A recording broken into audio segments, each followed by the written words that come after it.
What's going on, fellow A-plussers? It is I, your more phenomenal host, Adam Perez, back once again with another episode of A-plus More Phenomenal, your weekly stop for your Power Rangers, Super Sentai, Tokusatsu news and reviews right here over on our YouTube page going live today, as well as going live over on our Facebook page, guys. So thank you very much for certainly joining us. If anything, we are starting this episode a little bit late. It's been rather busy, rather eventful over the past maybe 3 days or so.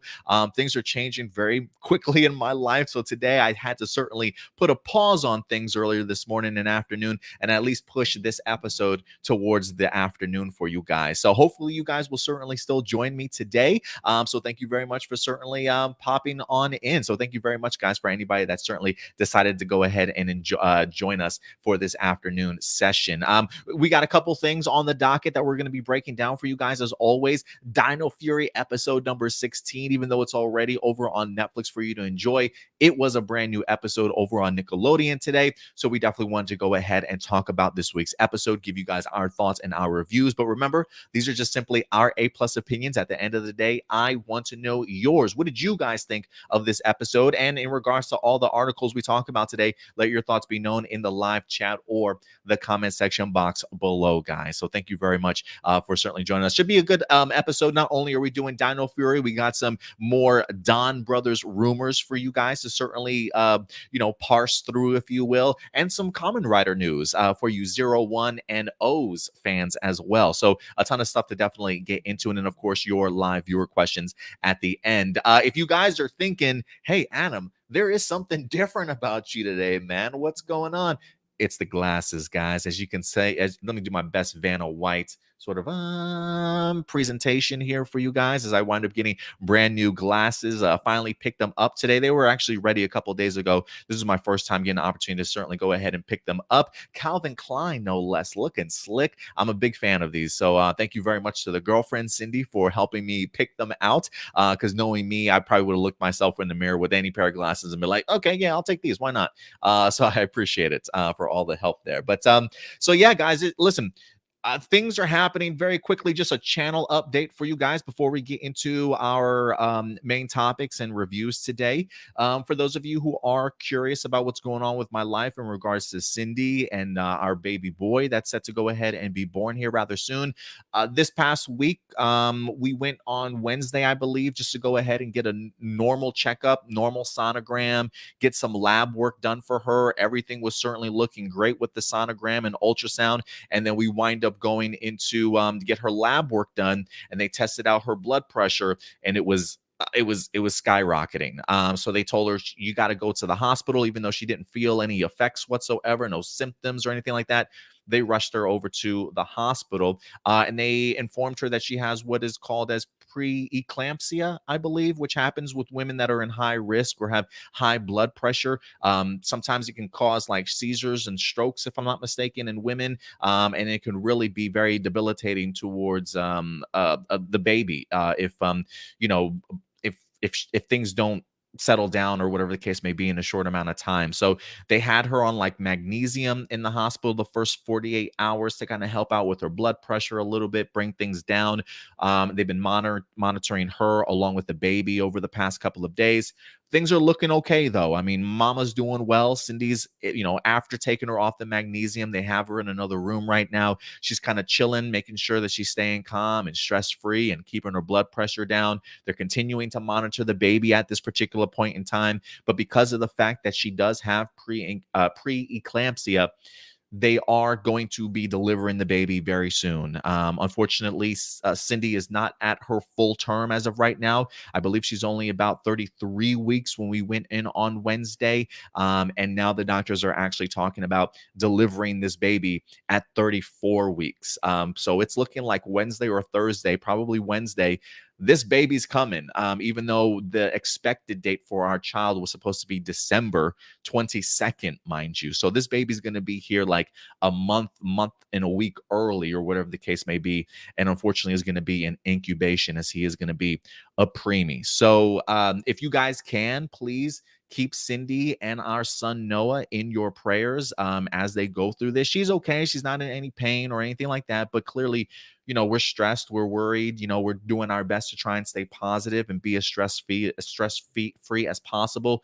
But we really just want her and the baby to just be as safe and healthy as possible. Clearly we're scared with the idea of our baby being a preemie. I think when we got the ultrasound, I think they estimated him to be like 3 pounds, 10 ounces. So I don't know how much weight he's going to put on while he's still in her for at least another week or so.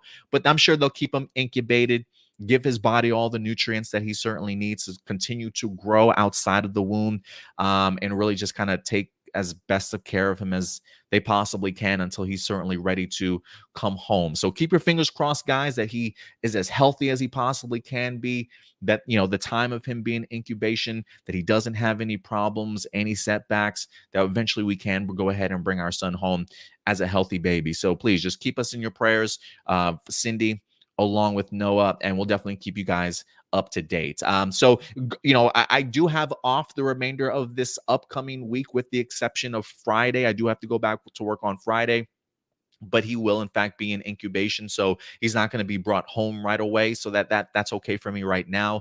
But if you do see that maybe this upcoming week I'm not maybe putting out videos fast enough, or the channel's not getting updated as quickly as it normally does, trust me when I say we have a lot of shit going on in our lives right now as we're expecting our boy and trying to be as stress-free as possible. And for me, it's really going to be a week of not only trying to keep up with some of my A+ stuff, but really just trying to get this house ready for the baby. Like the baby shower was supposed to be November 20th. We haven't even gotten there yet, right? So the idea of cribs and everything that we should certainly have ready, we haven't even gotten to that point yet, because we were expecting baby Noah to be here when he was certainly expected to be. So this week will be me really just getting this house ready and trying to do my best to kind of keep up with everything else going on. Not only worrying about Cindy and our child, but also the 7 other dogs that we have living with us, our cat that we've had for like 5 months, right? And then along with keeping this house, the upkeep for this house too.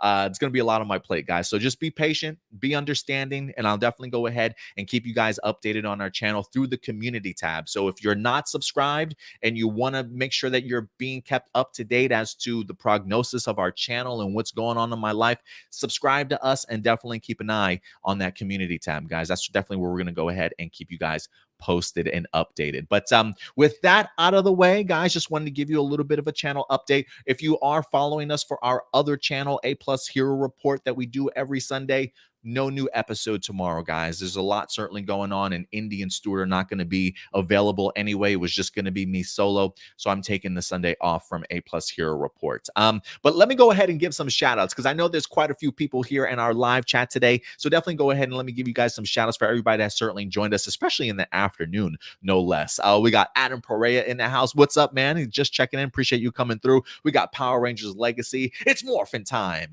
Thank you very much for certainly coming through. Also, Harka's in the house with us today. We got Johnny. What's up, Johnny Marrero? We also got Enrique Perez joining us today. Power Rangers Ready certainly in the house. We got Jared certainly joining us here today. Also, Edward Sanchez Productions. Thank you very much. Marcelino, always certainly coming through. Good to see you around here, man. Doomsday, how Cindy and the baby kept you guys up to date. So hopefully things will continue to go well. If anything, probably going to try and get some stuff done around the house after we wrap up, and then possibly head on back to the hospital later on tonight. We also have Yamile. What's up, Yamile? Hopefully I'm pronouncing that right. If I'm not, I apologize. It's always great to certainly see a new face around here. Video DVD, as always, man. Thank you very much for stopping by today. Also, AJ coming through with his other YouTube, I'm assuming username. JB says, what? In the house also. Who else we got in here? Is that everybody? I think as far as new face, Datilla. Thank you very much for certainly coming, sending prayers my way. I really appreciate that. Spencer, thank you very much. Also, Spencer really goes a long way. Brian Lee in here as well, and of course Blossom. Thank you very much, guys. And listen, I'm sure we'll go ahead and get some stragglers as this episode certainly comes through. Toku Punk, what's up, Toku Punk? Thank you very much. Oh, and thank you very much for the heads up, Toku Punk, in regards to my misspelling of 01. I decided, you know what? Screw 01. Let's highlight the O's here for our title. So I went ahead and changed that. But yeah, thank you very much, guys, for all your well wishes and your prayers that you guys are certainly sending my way. AJ says family first. Absolutely, man. I definitely am putting Cindy and Noah first before doing anything else. Trust me, I definitely speak with the lady before I even come online at this particular point in time. Like, babe, is it okay if I record a video or two? Is it all right if I do a live and then come back? And so she is, it's super important, and I'm super thankful and grateful that at the end of the day, I've got somebody in my life that is really supportive of what it is that I do, understands and appreciates the passion that I have for certainly what I do. Just that support certainly goes a long way, man. So I'm very blessed, very much so. All right, guys.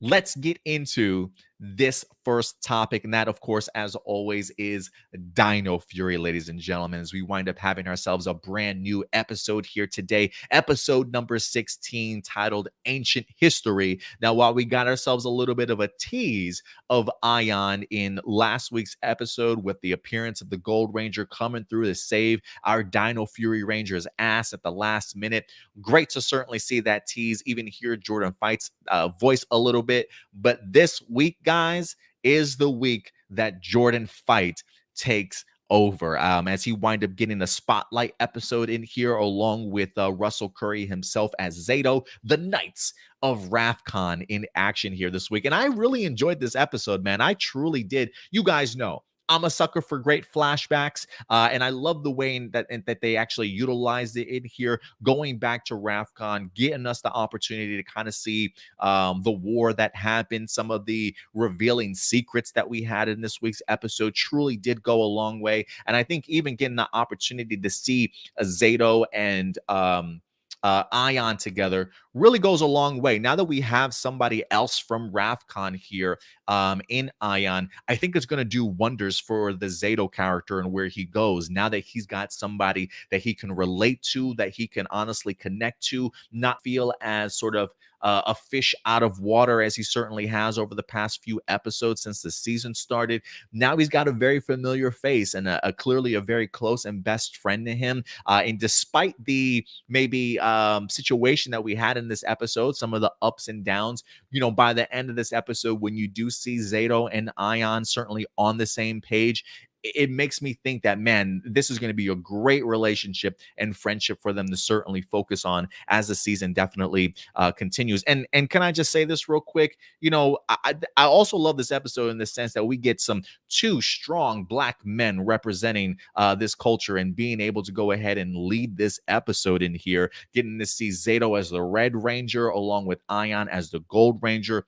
Russell and Jordan just certainly coming through. For me, it just felt super unique and different, and all in a very good way, considering that we've never been at this point in time before when it comes to Power Rangers, right? Not only Black Red Ranger, but also a Black Gold Ranger on the same team at the same time.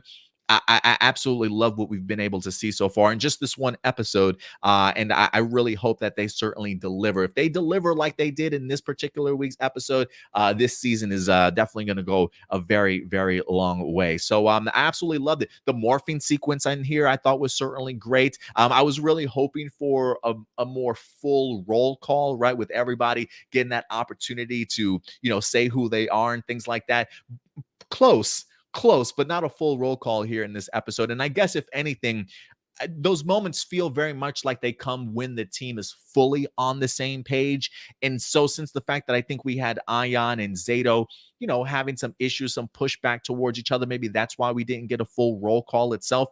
But the morphing sequence was great, hitting us with the camera angles and everything. I thought it was absolutely perfect in here. Yeah, man. So overall, I was a really big fan. I thought, if anything, Bert Selling continued to do a magnificent job in here. I thought the action was actually really handled really well from the original footage and some of the action sequences that we've seen. Even some of the stunts were handled extremely well in here. The stunt coordinator kind of putting together some of the stuff that we see, maybe the rigs and the harnesses and whatnot. I was actually pretty impressed getting the opportunity to see not only Aiyon show off a little bit by, using some of the wood pieces to go ahead and slide along the fish oil, but even seeing the Garcia siblings getting on the action and jumping through the crates themselves. I just thought they did a really great job with some of the stunt work and even some of the fight choreography that we got to see, especially towards the end when we've got our Rangers facing off against, what is his name? Wreckmate? Is that the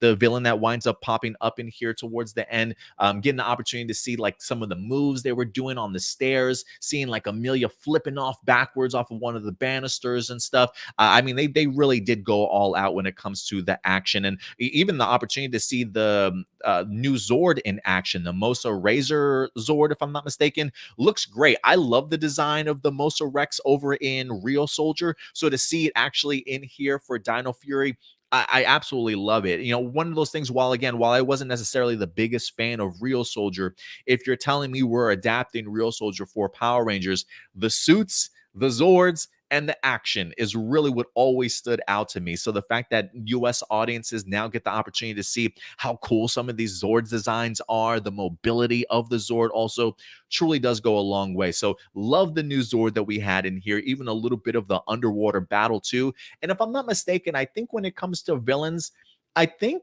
Wreckmate, at least when he's in Real Soldier, I think he stays around for a while. So like it wouldn't surprise me if he actually does stay around once again, because he does pop back up. There are several times in Real Soldier I thought that they killed him off, but he manages to certainly survive. So I'm kind of expecting him to maybe pop up and maybe stay relevant at least until the remainder of this particular season. But we'll definitely see where it goes from here. But overall, man, really solid and enjoyable episode. One that has me really excited to see what the remainder of this season is definitely going to be like. But let's talk about some of these particular moments in these characters for a minute, as we do have Jordan Fight finally making his debut as Aiyon in here. And goodness, it's been forever, I feel like, since not only have we been notified as to Jordan Fight being the Gold Ranger, but homeboy literally had to go through all of filming, come back to the States, have to sit down and wait for a hiatus from Nickelodeon for this episode to finally air, for Aiyon's face to be on camera. I mean, Jordan Fight, that's some perseverance and patience, my man. So it's really great to certainly see him. And I really love his personality. I truly do. He comes across pretty friendly for the most part, gets along pretty well. Clearly a bit of a show off, somebody that's very much confident in his skills for sure, but doesn't seem to be arrogant enough, if you will. But I like the confidence. I like the swagger that he certainly keeps with him. Seemingly, like I said, seems friendly enough, gets along with majority of the crew, if you will, until he at least brings up the elephant in the room and kind of causes problems immediately, or at least a situation for our Rangers. But I really enjoy the way that he popped up in here. Somebody did ask me, I think either last week or the previous week, like, Adam, if you had to try and figure out how Aiyon would show up to the Rangers again, or at least present himself again for the second time after he, wind up leaving the team in the previous episode. I think my answer was, he's probably just going to teleport in. Like, the fact that he's got that ability, with the Rangers and things like that, now that since he is the Gold Ranger, it wouldn't surprise me if he can just go ahead and teleport directly into the command center. And that's exactly what we wind up seeing in here. I felt like it was a great reunion of sort, as he winds up at least meeting the Rangers, giving Solon a hug in this episode too. And shout out to Solon for having Zayto's back, certainly through all of this, and being a great supporting character here in this particular episode. So I think he's going to be a really great fit for this team. Outside of bringing up the secret that Zayto doesn't reveal to everybody, I think Aiyon's going to be a great fit for this particular team, and I think Jordan Fight's going to absolutely kill it here this season. And I really hope that he gets some time, some opportunity to shine. I think this might be his first acting gig, if I'm not mistaken. Don't get me wrong. I know he's super big over on TikTok, has over 1 million, followers and things things like that, doesn't mean that automatically makes you a great actor. You know what I'm saying? But I think he did pretty well in here, and I think he's got some really great chemistry with Aiyon, with Zayto. So I am expecting him, if anything, to certainly come through and have a great showing for the remainder of this season. And then we also get the opportunity to see that when it comes to Aiyon, he clearly wants to be a leader immediately. Doesn't necessarily trust Zayto in regards to maybe some of his decision making, but I do love the fact that by the end of this episode, we do see that that Aiyon learns that valuable lesson that being a leader isn't always easy, right? Sometimes you got to make those really tough decisions, and then when you quickly realize just all the responsibility that certainly comes with it, and those choices, those tough choices that you have to make, it's not as easy as it certainly looks, right? And I think it also allows Zayto to, you know, be in a better position after being sort of, I don't want to say scolded or anything, but, being accused of being a terrible leader and not the man for the job, right? It's easy to judge people from the outside looking in that don't know what that experience is like or being put sort of in their spot until they're actually in it. And I love the moment in here where we get to see everybody asking Aiyon when their Megazord is in danger underwater, what do we do? Like, what's the next step? And Aiyon has absolutely no clue whatsoever, and he passes the buck on to Zayto in order to kind of go ahead and make that decision. So I really love the life lesson that was certainly learned in here from Aiyon. Don't be so quick to judge people, especially if you've never been certainly in their shoes before. And the fact that he's able to go ahead and step aside, give Zayto certainly his spot back. I really did love it. And so I do think that the Zayto and Aiyon stuff is going to go a long way. In regards to Aiyon, though, we do learn a ton about Rafkon's path, which I found extremely interesting in the sense that the secret that Aiyon is referring to that Zayto has not told anybody is that it's actually Rafkon that went ahead and created the Sporex beasts, that there were certainly aliens headed their way. And it seems as though those in charge, the leadership of Rafkon, decided, listen, instead of using our Rafkon knights, we're clearly going to need more help than that. Let's go ahead and create the Sporex beasts that we can go ahead and have actually, utilize them to fight the enemies for us. And unfortunately, despite the pleas of Aiyon to not go through with it, he clearly didn't trust his leadership, didn't trust the idea that he did enough testing for these Sporex beasts to make sure that their plan was certainly going to work. Despite the pleas, they certainly do go ahead and go along with it either way. And it's something that Zayto approves of, right? And listen, I can't blame the guy. In his role in leadership, I'm sure that there's a part of Zayto that certainly trusted his own leadership to certainly do right by not only him, but his planet. And it's okay to certainly make mistakes, right? It's this idea that we're not always going to be perfect. We're not always going to be on the right side of history, unfortunately. And we see that firsthand in that one decision, despite the fact of Aiyon and Zayto being very close friends and very close knights. Based off of that one decision that they see the Sporex beasts get unleashed and actually fight back against Rafkon and wind up honestly destroying their planet. And we get to see that pushback that Aiyon and Zayto certainly give with them both in their knight suits, which I absolutely love. And a sword fight also. Man, I was eating up this flashback. I truly was. But it was just really revealing in regards to what the leadership of Rafkon was like and some of the tough choices that Zayto certainly had to make. But again, this episode really is about Zayto testing out his leadership, being pushed by people who certainly didn't necessarily agree with him, his choice that he made 65 million years ago, and the choice that he makes to not tell his Dino Fury members in here also, right? A secret that he's certainly tried to keep to himself. I am curious if Zayto at any particular point in time would have told this team if he hadn't been outed, right? I think that shows a little bit of character too, the sense of, okay, so you didn't tell the team. Were you ever planning on telling the team, and when exactly, right? But again, I don't necessarily blame Zayto for that, because I think the great conversation that we had with Solon, and I think Solon is probably the true MVP of this episode for me, not only continuing to support Zayto, but understanding that, look, it's hard to confront moments when we make mistakes or bad decisions. But I think it makes us an even better person and allows us to kind of step up a little bit to at least acknowledge the fact that we make mistakes or that we made a bad decision or we failed at something, right? I think that's a level of accountability that people seem sort of ashamed of these days. You know, it's the idea that we want to be as perfect as possible, right? We don't want to make any bad decisions, and if we do make a bad decision or a wrong choice,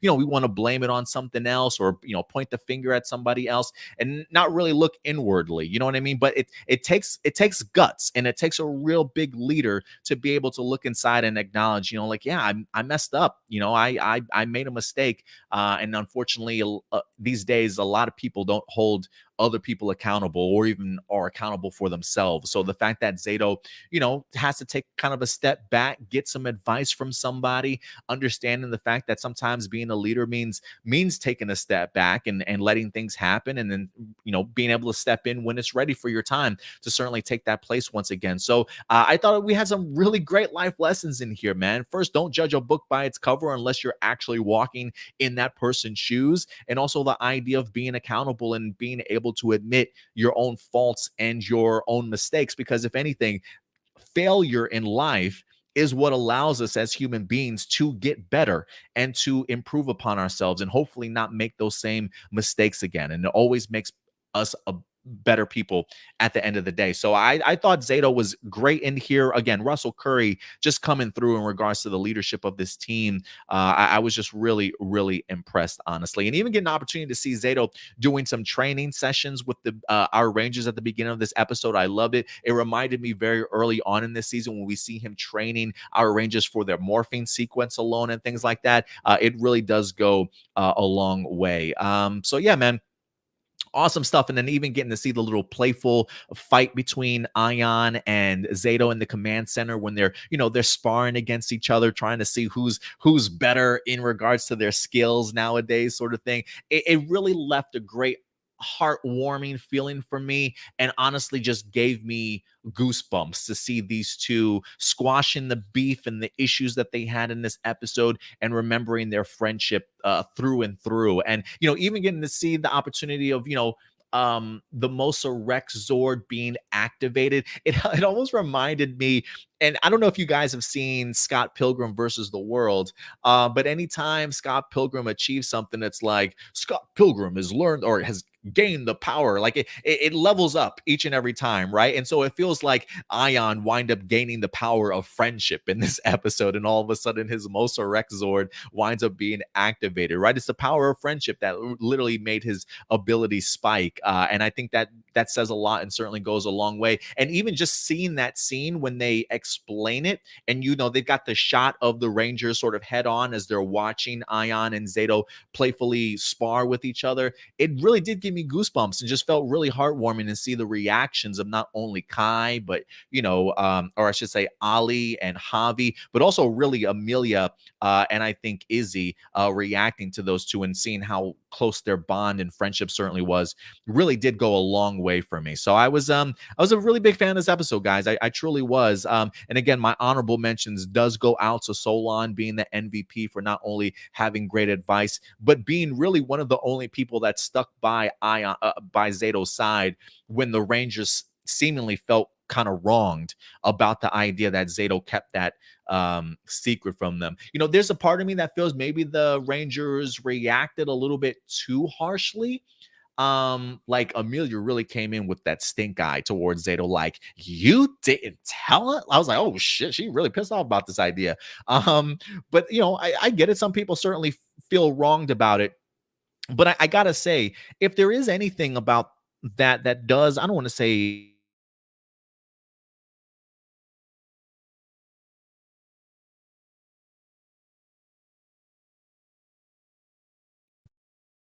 there we go. Sorry, I had to get my accidentally unplug my mic for a second. If there was anything that I kind of felt off to me, it is sometimes the reactions that our Rangers certainly give one another, right? Like when we got the Ali camping episode, right? I felt some type of way about the Rangers just completely abandoning this dude and just going off on their own and like, good luck, Ollie. Hope you survive out here with your technology, my guy. And they just left him, right? And then they come back to kiss his ass when they realize, oh my God, we walked in a circle.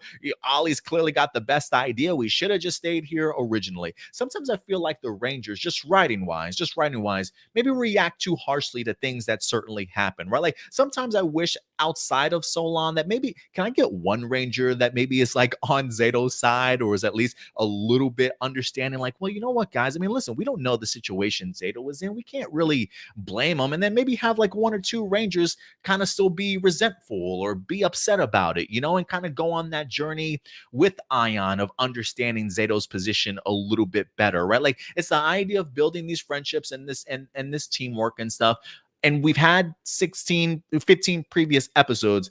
Again, I just feel like, can we get one person that stays behind, right? Or like one person that actually is a friend enough to be understanding and at least hear Zayto out a little bit instead of jumping to conclusions type of thing. You know what I mean? So we'll see. We'll see. It just always feels like it's always the most extreme, and I wish there was maybe a little bit more of a balance in that. But other than that, guys, I loved it. I thought the Zord stuff was great. I thought the action was great. I thought the flashbacks were incredible, giving us a little bit more insight into what happened with Rafcon, and then also really kind of connecting the pieces that we've had this season so far of not only Lord Zed, but also the Nexus Prism, which I thought was pretty cool, right? The idea that we get to see, first and foremost, the flashback of the Ultra Zord battle on Rafcon was great. Great usage of not only real soldier Super Sentai footage, but it looked like original Zord footage also of the capsules coming out of the Zord when they're escaping. I don't recall that in Real Soldier. So I do think that might have been original Zord footage that we saw, but getting to see the journey of Aiyon from that particular moment into the ocean, getting to see that the Nexus Prism from episode 8 is what located him and notified the Green Morphine Master. And then, of course, seeing the Morphine Master come through to awaken Aiyon, giving him his energy and awaken him from his slumber, saying something along the lines of about Lord Zed. It says, without you, Lord Zed will reign again. And it winds up like waking him up sort of thing. That line alone for me feels like it's confirmation Lord Zed's coming back. Okay, like if we were wondering who the big bad for season 2 was going to be, whether or not he is the ultimate baddie or if he's like first half season 2 baddie, whatever the case may be, it feels very much like Lord Zed is coming back. And Aiyon is a big part of, or a key role, I should say, and hopefully bringing him down. Now, whether or not they actually do stop Lord Zed at the end of season 2, we'll definitely see. Or if Lord Zed, I mean, look, the Mighty Morphin Power Rangers couldn't defeat this man on its own. I am kind of curious to see, are they going to pull the trigger and allow the Dino Fury Rangers to actually do what the classic MMPR team certainly couldn't do by themselves? Are they just that much more powerful now, have better upgrades and things like that when it comes to weapons and Zords, that this is the team that's going to go ahead and put the demise to Lord Zed once and for all? We'll definitely have to see, but I think that Green Morphine Master line alone at least tells me Zed's coming back and we're going to have ourselves a big battle, or they wouldn't have thrown that line in there. So again, love the connective tissue, man. The writers are doing an incredible job in here. Simon Bennett certainly writing this ship and directing it down a fantastic path so far. I'm blown away by what this team and crew have certainly put together, honestly. So keeping my fingers crossed that season 1 continues this way along the rest of the season. And I'm pretty sure that it does, just based off of a ton of people's comments and reactions towards season 1 that I've seen so far. I cannot wait. These episodes continue to get better and better, guys. But listen, at the end of the day, these are just simply my A+ opinions. I want to know yours. What did you guys think of this particular episode of Dino Fury? Let your thoughts be known in the live chat or the comment section box below, guys. And with that out of the way, we will jump into some of your comments. Let's see what some of you guys are certainly saying. And of course, definitely, you always remember, we will be back each and every weekend to go ahead and give you guys reviews. So you can definitely expect episode 17 review to drop next week also.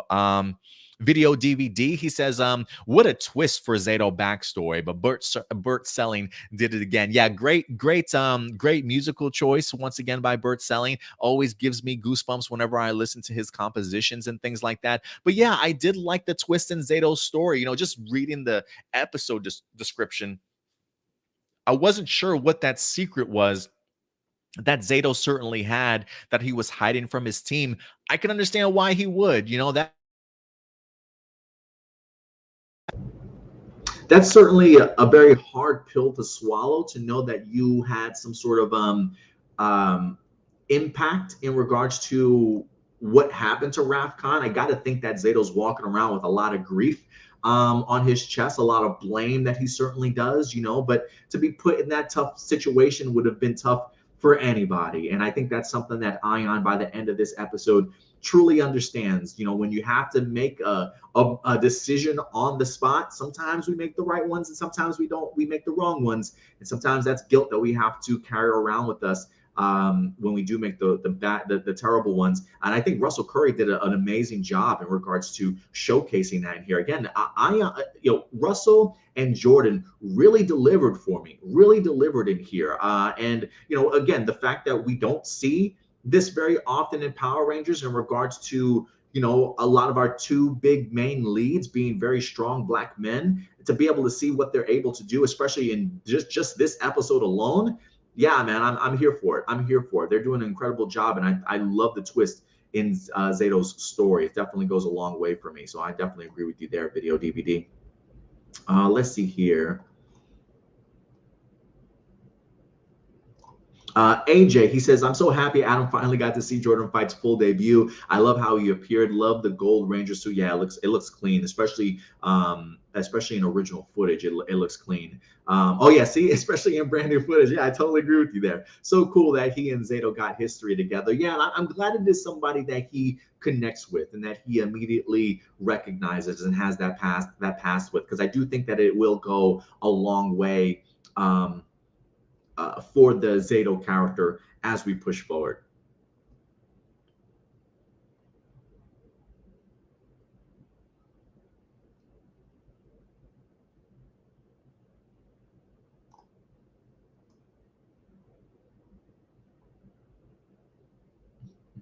Let's see here.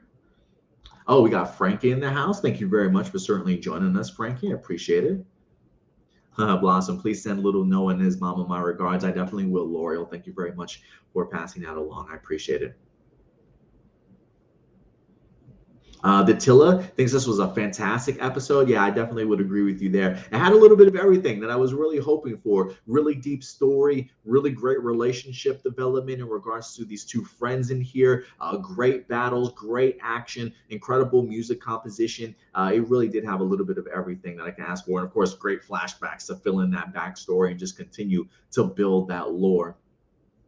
AJ says, many people ask when 12 through 22 dropped on Netflix why Aiyon has human clothes. Well, the episode most likely took place a day after episode 15. I think Aiyon already knew to change clothes. That's a good point. I'm like, oh, the homeboy already got Earth clothes. I did think about that too when he actually demorphed in the command center. I'm like, oh, Aion's got his own gear going already. Okay. But yeah, you're right. It didn't feel like it was an immediate sort of thing that happened after episode 15. Boom, episode 16. It did feel like maybe a day or two had certainly passed, to say the least. But I love that morphing sequence too, especially with his gun type of thing where he just kind of like spins it outward. Awesome pose. I'm sure a ton of people are going to be doing that once they actually get their Gold Ranger gun for sure. Koala, what's up, Koala? Good to see you in here.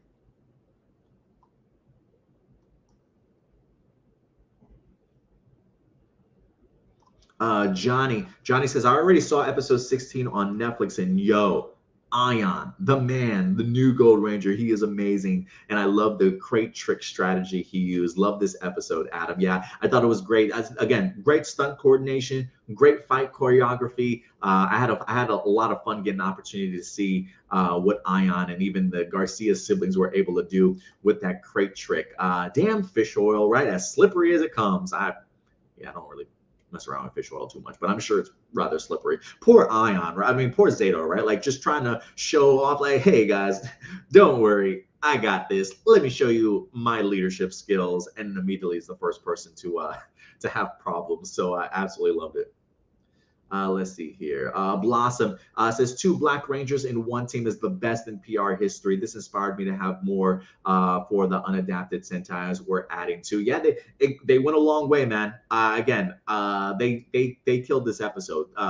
Russell and Jordan really came through and showcased like, hey, man, this is what you guys have been missing out for 27 years until we got on here. You know what I'm saying? So I definitely agree with you, Blossom. They did wonderful. Doomsday says learning about ancient history, no pun intended, is a lot more interesting where you're not forced to learn it. And this episode proves that. Absolutely, Doomsday. You know, it's funny. I wasn't the biggest fan of history class when I was in like elementary and high school. It really wasn't I didn't mind the subject. I had some pretty cool teachers back in the day. Mr. Lauderhan and was my high school teacher when it comes to history. But when I really started appreciating history, Doomsday, is when I went to college. And I had a fucking fantastic history teacher for like 2 semesters straight that really was very eye-opening, very engaging, and just had a really great way of telling history. And I will tell this to everybody. This country, unfortunately, feels very much like it's forgetting its history or has no clue to even want to learn about it, sort of thing. And it is very true when people say if you don't learn your history or know your history, you're doomed to repeat it. So guys, trust me when I say please do your history. Please do your history lessons for sure. It definitely does go a long way. Let's see here. Marcelino says, I wish they turned this into a 3-parter. They even looked like they were setting it up with Aiyon teaming up with Izzy and Javi. I don't, a 3-parter feels a little bit long for this story, at least for me. I mean, listen, if 3 parts, what you want, Marcelino, hey, let's get you 3 parts, man. For me, I was okay with the 1 episode. If I had to extend it out, maybe 2 episodes would have worked okay for me. Just give me maybe a little bit more backstory would have been cool. I'm cool with the 1 episode. I'm cool with the 1 episode, but hey, nothing wrong with a 3-parter. It's just one of those things we really don't see them very often. I am kind of hoping that as Power Rangers evolves, especially on Netflix, whether that be for the next eventual series of Power Rangers, whether that be for the kids, whether that be for the adults, I do hope that they at least keep into mindset that we don't have to settle everything necessarily in 1 episode. It's okay to do a 2 or 3-parter, certainly from time to time, or some crossovers, So we'll see. We'll see. What else we got here? Johnny says, yeah, the Green Morphe Master mentions Lord Zed. They are building Lord Zed for something. Definitely that battle in season 2. I got to expect him to certainly come back.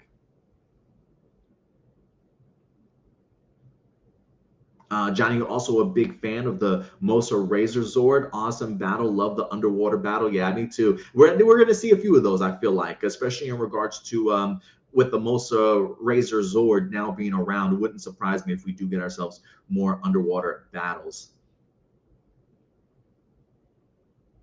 Marcelino loves the idea of Zayto's purpose for coming back to defeat Lord Zed. Is incredible. I'm assuming we're going to get another history lesson about Lord Zed because Aiyon clearly has no idea who that is, but I'm definitely expecting another history lesson here. For Johnny, he says Aiyon's already a fan favorite of his along with Izzy. Blossom, a big fan of Jordan, says Jordan is so hardcore, the first Black man as the Gold Ranger, so rad. Yeah, and he took full advantage of showcasing that in this episode, really being a true show off. And for me, that's what my worry was going into the Gold Ranger, just based off of what we got in Real Soldier. One of my worries was, are they going to adapt Aiyon to be like this thirsty ass guy that tries to smooth talk his way into every woman's heart that he winds up meeting? I'm glad that that's not the route that they certainly went, but it seems as though they definitely have made somebody rather confident in their own abilities. Maybe not arrogant, right? Like I wouldn't say he's to that point of arrogantness as of yet, but clearly, definitely confident in his skills, and he doesn't mind showing it at all. Tony, what's up, Tony? Good to certainly see you in here, man. Datilla says leaders go down with their team. Absolutely. Absolutely. Let's see here.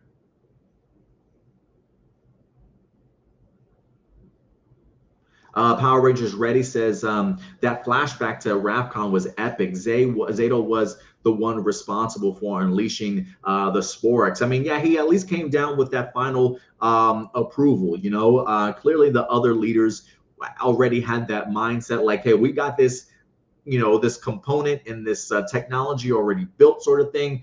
We just need you to give us the approval, Zayto, and for him to be really the last person to kind of step in their way and allow them to do it. I mean, look, you know, again, I think there's a part of us that wants to believe in our leaders, right? You know, when they say stuff to us, things that they want to accomplish and do for us, you know, you hope that your leaders have the best intentions in the world and are truly doing their part to certainly protect you, right? So I get the idea that, you know, naturally we want to believe the leaders that we've sort of put in charge, but unfortunately we learned the hard way, and Zayto and Aiyon and the planet of Ravcon certainly learned that. But I agree, the flashback with Ravcon was epic. Great revelation to see sort of those sport, like the moment I love the way that that episode was shot too, like the back and forth decision making and discussion between Aiyon and Zayto, right? And as you get closer to the decision, that power level on the bar just kind of going up a little bit, right? Like, you know, it's a terrible decision. Like, you just know as a viewer, because, you know, we clearly know what happens to Rapcon. We know what's about to happen. And then just getting to the point where the bar is full and they unleash the monstrosity, and all of a sudden the spores just start spreading out. You're like, oh shit, this is about to hit the fan real quick, and it does immediately. So that's, you know, that's gotta be, you know, to make the approval, see the sporks unleashed, and then all of a sudden havoc just starts being wrecked around you. It feels like things happen very quickly when it came to the demise of Ravcon, and I don't think this is going to be the last flashback that we have or the last revelation. But kudos to the great team in here for really doing a great job of infusing past Super Sentai footage in here, along with some great original Zord footage as well. I thought they handled it really well. Thomas, what's up, Thomas? Appreciate you certainly coming through today, man. Thank you very much.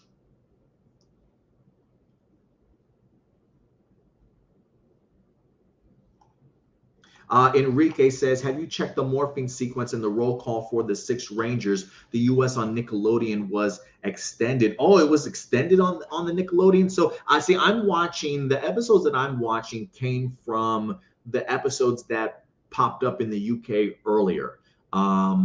So on, I think it was Pop TV, I think, are the episodes that I'm watching right now.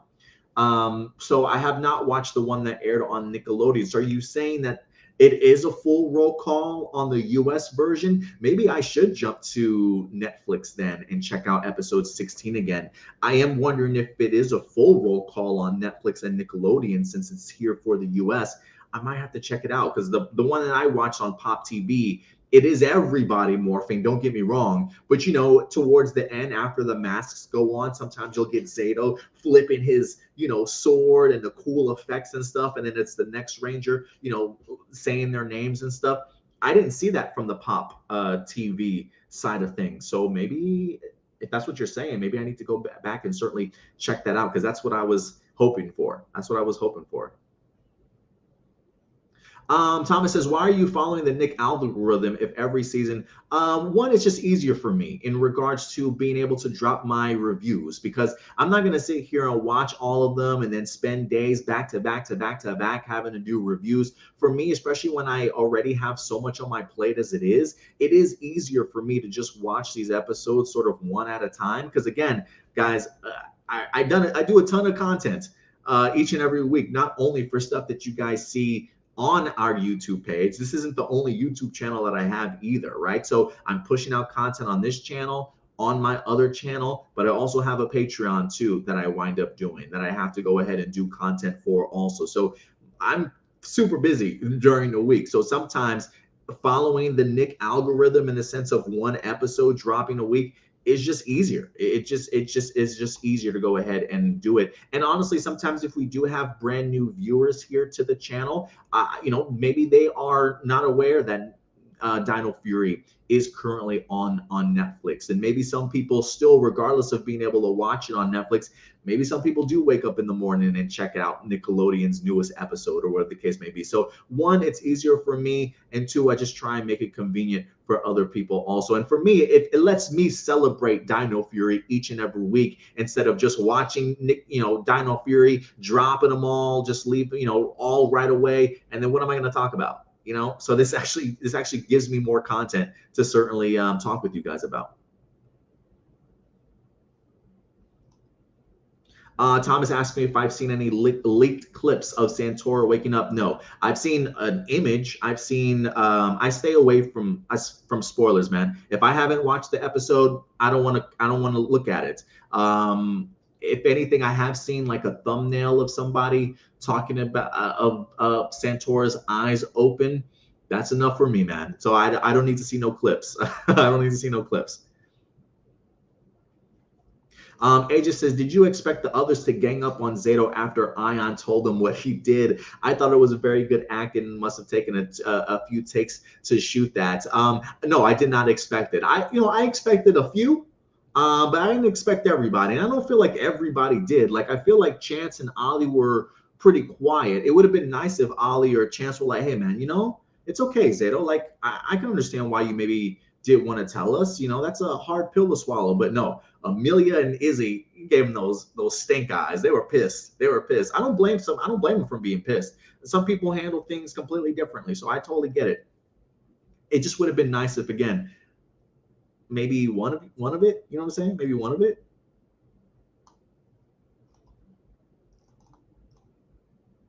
Doomsday. Never judge someone before walking in their shoes. Absolutely. I totally agree with you. Matthew, what's up, Matthew? He says, love all the RAFCON history in this show, and Curry rules. Great review. Oh, hell, thank you very much, Matthew. I certainly appreciate it. Yeah, Russell Curry continues to impress me, man. He truly does. Great choice in regards to the leader for this show. I remember when they first announced Russell Curry, or at least when we had that speculative aspect of like who the cast is going to be for Dino Fury. I remember when I saw Russell Curry, my first thought was, that guy's going to be the Black Ranger. And the only reason why I assumed the Black Ranger was because just based off of Zayto, or I should say Russell Curry's size, he seemed like he's a pretty big dude. When I look back at Real Soldier, Bamba, the Black Ranger, was the biggest on the team because I think he was like the oldest out of all the characters, sort of thing. So he definitely had a little bit more bulk on him. So I immediately thought Russell Curry, he's probably going to be the Black Ranger. But man, you look at even some of his sizzle reels, some of his other past work, there is something very much special about Russell Curry and what he brings to it. There's something about that leadership demeanor, not getting too overly excited, or like not getting too overly high or not too overly low. He knows how to just play it right down the middle, especially for this particular type of character that is a fish out of water, that is from another planet, right? That has a lot of responsibility and a lot of guilt and grief possibly on his shoulders. I just think Russell Curry just does a great job as a Zayto character, and getting to see him bounce off of somebody like Jordan Fight and what they were able to do as Aiyon and Zayto in here really does go a long way. So I agree with you, Matthew. I think Russell Curry rules, and the RAFCON history in this show is great, and I'm really hoping that we get more of that explanation of everything that happened with RAFCON and learn a little bit more about it. Blossom says, Scott Pilgrim, isn't that this crazy story where he had to fight his crush's ex-girlfriends? Yes, I think it's 10 evil exes or something, like the league of evil exes. Scott Pilgrim's gonna have to fight. If you haven't checked it out, it's absolutely great. Michael Cera in that movie is fantastic. I think it even has Mary Elizabeth Winstead is in there also. Chris Evans pops up in there also. Some great characters, great movie. I definitely highly recommend it. Mikey, what's up, Mikey? He says, hey, Adam, love Russell in this episode. Love his leadership, and he is cool and calm. Yeah, it's something all about the demeanor of Zayto that I think Russell just knows how to capture. So I totally agree with you there, Mikey.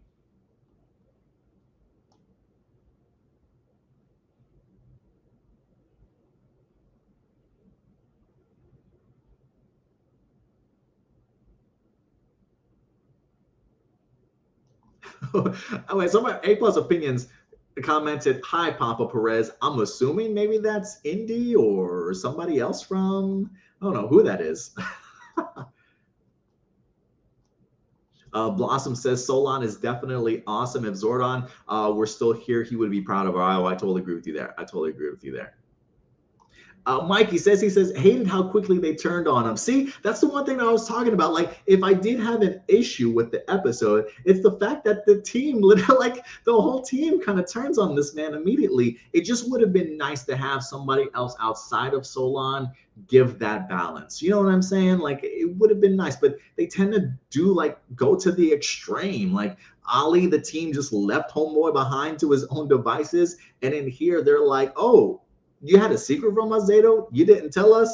What's up, Aiyon? Like, you could be our new leader. Let's go, man. And all of a sudden, it's like Homeboy's like the odd fish again, you know, just being pushed to the side sort of thing. What are you doing here? Like when he pops up to help, like, damn, the whole team's against this man. So yeah, I agree with you, Mikey. If I did have any issue, it probably would have been that, honestly. Escaroma, what's up, Escaroma? Appreciate you certainly coming through. He says Ben Simmons lesson episode. Oh, I love it. I love it. If you guys are basketball fans, you'll definitely get that for sure. All right, guys. Tony Robinson said it was a pretty solid episode for him this week. Very nice. Glad you enjoyed it.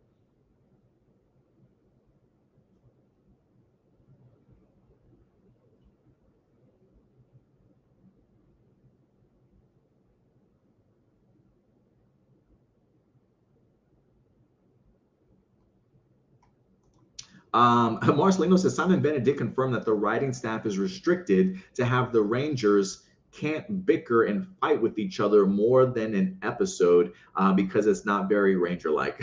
I mean, listen, you know, disagreements certainly happen all the time. It happens, man. It happens. Yes, Thomas, we're all very much aware that Dino Fury is on Netflix. We definitely know where we can certainly watch these episodes. The way that we choose to watch them is the way that we choose to watch them. So appreciate your support, man. But trust me, we are very much aware that all the episodes are on Dino Fury, are already on Netflix. A lot of these people that are joining us, man, for the live have already seen all the episodes. They're just simply amusing me by sitting around and watching me listen and explain my thoughts on the particular episode, man. So trust me, we're fully aware that the episodes are available. All right, this is just how we do things around here. Edward Sanchez Production says Aiyon is one more phenomenal Gold Ranger. Totally agree with you, man. Totally agree with you. Emmanuel, what's up, Emmanuel? Appreciate you certainly coming through today. Good to see you in here. He says, I also appreciate original Zord footage with Zayto and Aiyon escaping. Some original Zord combos would be nice. That would be pretty nice to see also.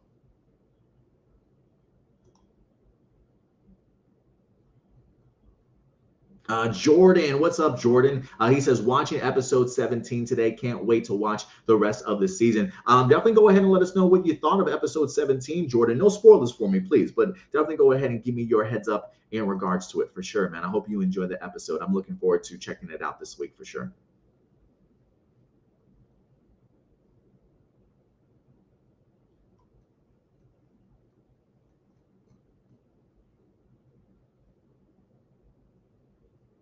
All right, guys. I think with that out of the way, we are going to go ahead and actually wrap up this review for episode 16 titled Ancient History. And this review is about to be ancient history, ladies and gentlemen. So thank you very much, guys, for certainly giving us your thoughts in regards to this particular week's episode. And if anything, we'll definitely go ahead and highlight episode number 17 for you guys and give our thoughts in regards to it next weekend. So definitely go ahead and look forward to that as always.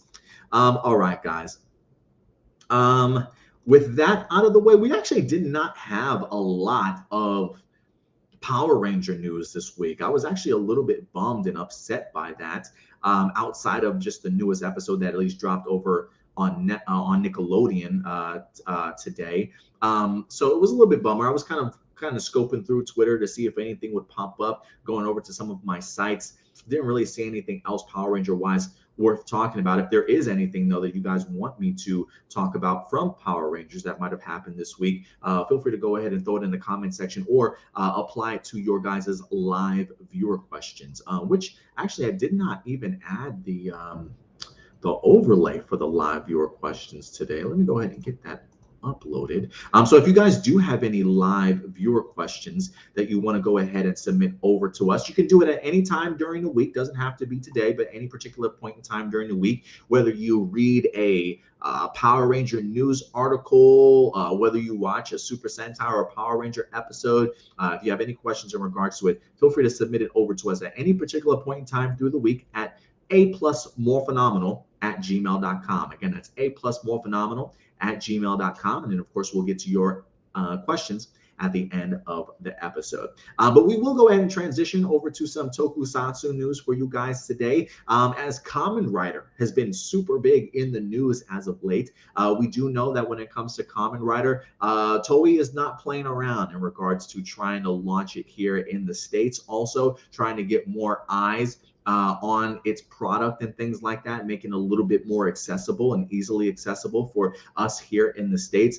And they've got themselves a couple of things that they're certainly working on. And now we've talked about this before in the past, but Kamen Rider 01 is certainly going to be made available to audiences. Tokusatsu, the channel, is actually going to not only be premiering Kamen Rider 01, but I believe also the movie Real Time as well, beginning this upcoming, or in this month of November, actually. Oh, actually, you know what? I think it's actually this.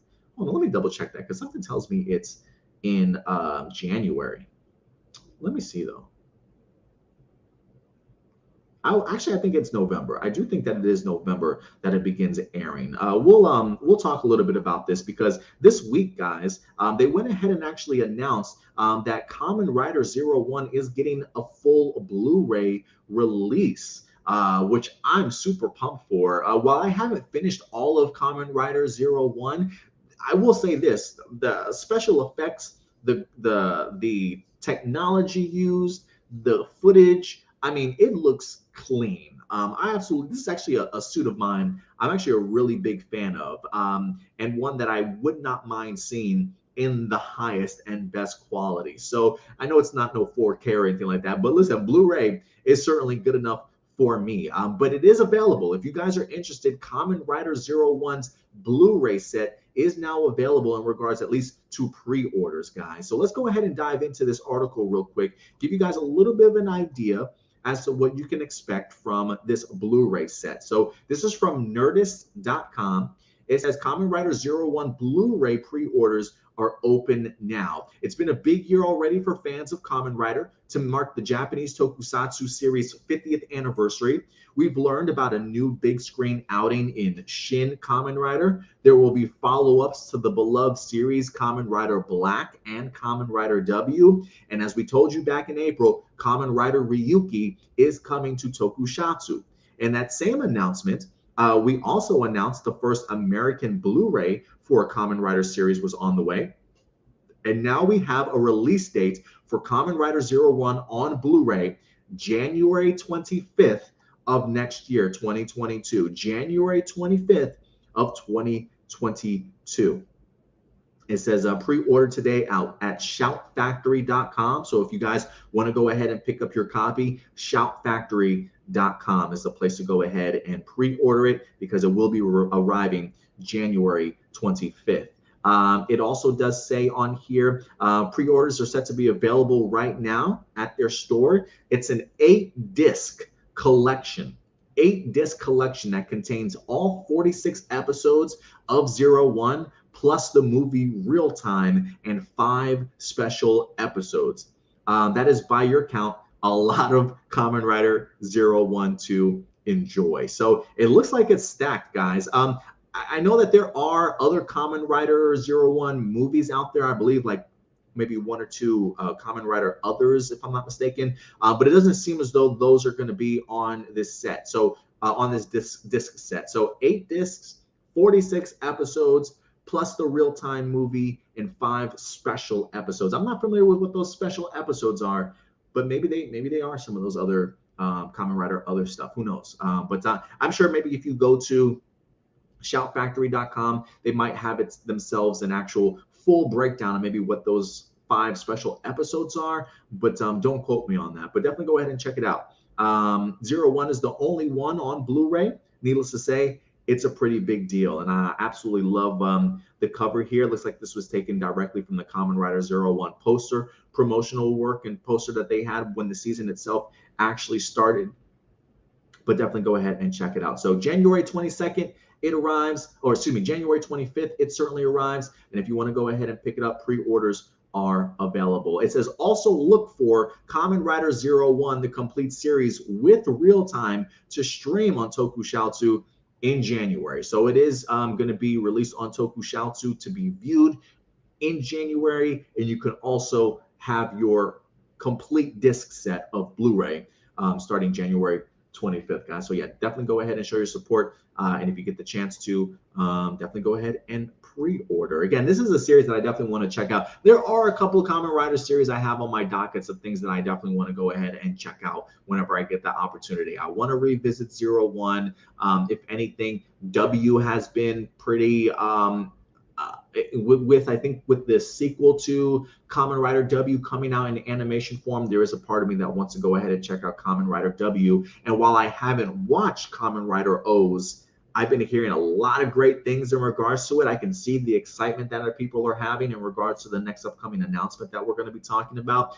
So I might have a couple of Kamen Rider series that people are rather fond of that might honestly suggest to me. But 01 is certainly one that I felt like some people might have had issues with towards the maybe back half or middle half of the series. I'm not quite sure. But the first 9 to 10 episodes that I personally watched, I was a big fan of. So I'll definitely go ahead and check this out again. So again, January, it becomes available on Tokushoutsu. But if you want to go ahead and actually get the 8-disc Blu-ray set, it is available for pre-order today. You can go ahead and actually get it as of January 25th is when it will actually arrive. So definitely go ahead and let me know your guys' thoughts in regards to that in the comment section box below. Blossom says 01 sounds good, but I'm still waiting for the movie where I can see my man again. I'm assuming you're talking about is it Toma again? What's up, Jerry? Appreciate you certainly coming through. By the way, 01 Blu-ray costs $60. I thought I saw some place that it was like $50. I think it's depending on where you get it from. I want to say that Shout Factory had it for like $50 or $51 or something like that. But I thought maybe Amazon or like another site had it for like $60. I could be wrong, guys, but definitely check around and try and find the best available price for you.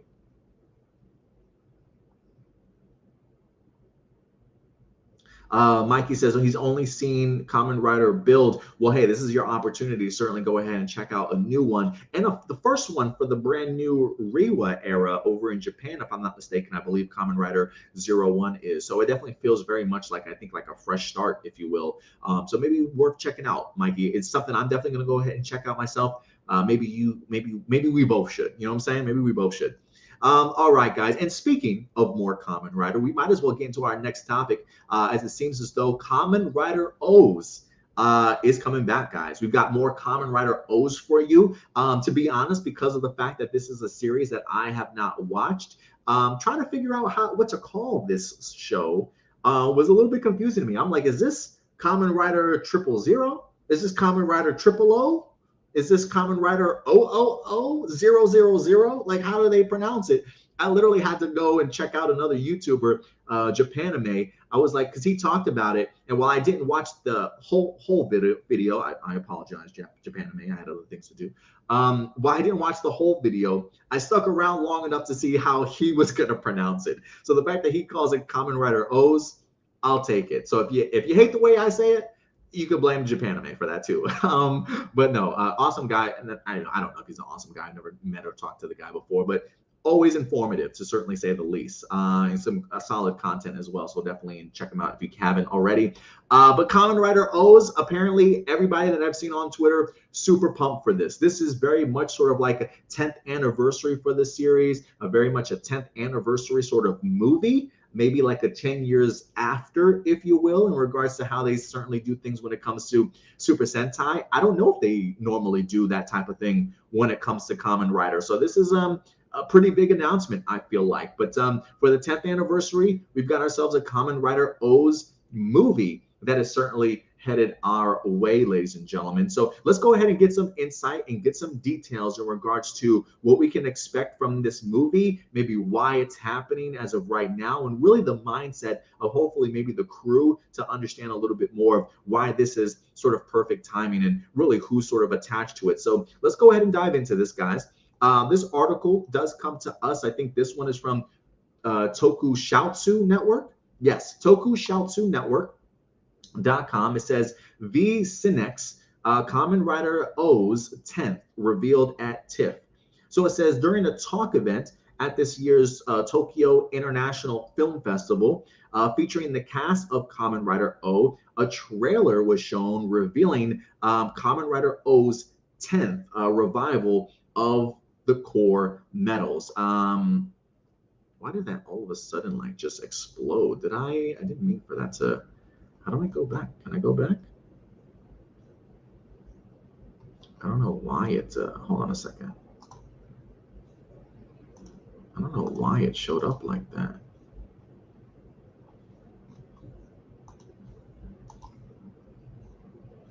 This is weird. Hold on a second, guys. Okay, so, okay, there we go. I'm sorry, I don't know why it like blew up right on my page like that. It didn't even give me a back button for a second, but here, let me go ahead and redo this. I'm not gonna play the audio, not trying to get too many copyright strikes, but let's see if we can go ahead and bring up. This is the trailer that they went ahead and dropped this past week. First and foremost, I gotta say, while I don't know any of these characters, the costume design is fucking sick. I love the designs on these Kamen Rider choices. Ooh, that is amazing. I love this design. The big sort of shield, is that a phoenix? Is that what it's representing? This particular Kamen Rider. Even the rainbow mask looks incredibly appealing to me. Damn. That's one badass looking suit. They got some pretty cool designs in here.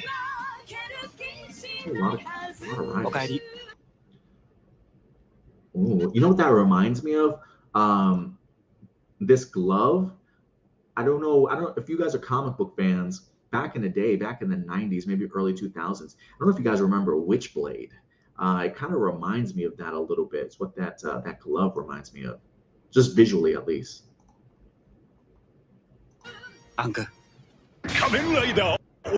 Yeah, I'm assuming this is like a 10 years after. Sort of like we got Gokaiger 10 again. We've got Super Sentai has had a ton of 10th anniversaries before. That's so badass. So I know a lot of people are super thrilled and happy to be able to see some of the very familiar faces that they maybe grew up watching this show with. It says, here's the story for the upcoming Kamen Rider O's 10th. It says, in the year 2021, the world is wrapped in chaos and fear. The Kamen Rider O's from 800 years ago has returned by crossing time. With humanity on the verge of extinction, the traveling E.G. Hino makes his return. Shintaro Goto, Akira Date, and Hina Azumi are part of a resistant group fighting back. Will a tomorrow come where they can meet? What? Ank? Is that his name? Anki? Anki again? I probably just completely butchered that, guys. I apologize. But it says on November 5th, a sudden live stream event was held at Tokyo International Film Festival regarding the announcement related to Kamen Rider O's series. It says this talk event featured 4 cast members of the series, and it also gave viewers in person and watching through YouTube the first look at the trailer as well. So the full title is Kamen Rider O's 10th Revival of the Core Metals is the name of the actual series itself. Several new suits and forms can also be seen in the trailer. Most notably, Kamen Rider O's Tajidal Combo Eternity. I love this suit design. I truly do. This looks so, oh my God. It looks so fire. I absolutely love it. It says, after the trailer was played, Watanabe said to the audience and viewers, "You've been waiting 10 years since the end of the broadcast. We have also been moving forward in our acting careers, dreaming of a tomorrow when we can meet Anki again.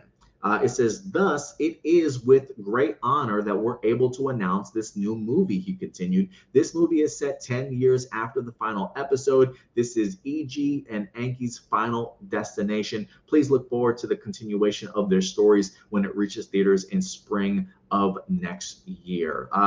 So yeah, guys, big things are happening. The staff and crew, it looks like director Ryuta Tasaki. The script is written by Nobuhiro Mori, and you've got music by Kotaro Nakagawa, and then the action director is Takeshi Miyazaki. If you guys are familiar with any of those and maybe some of their previous things that they have worked on before, definitely go ahead and let me know your guys' thoughts in the comments or in the live chat or the comment section box below, guys. So the movie is released on spring of 2022, but the Blu-ray is already set to be released August 24th of next year, guys.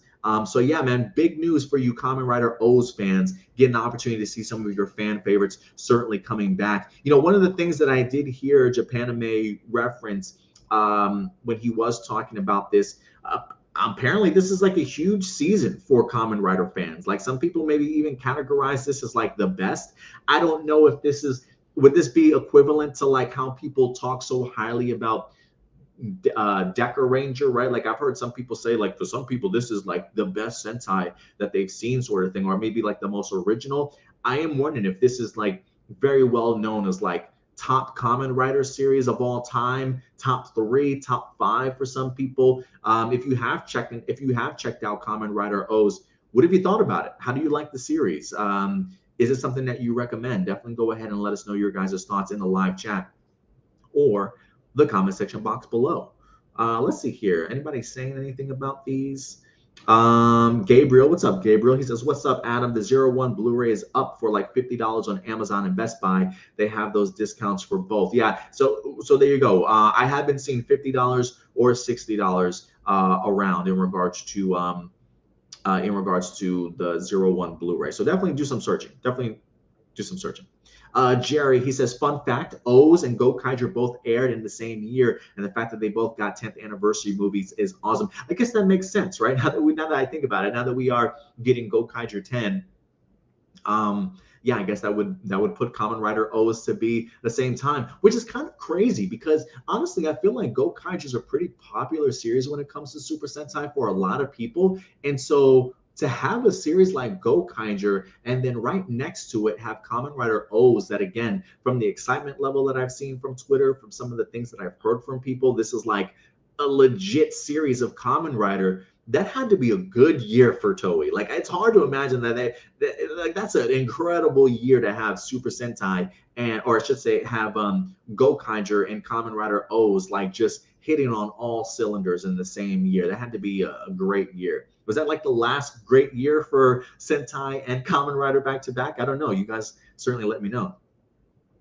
Enrique says, are any new forms for O's 10th film? It looks like it. Based off of the trailer and what they said, it looks like we're going to get some new forms.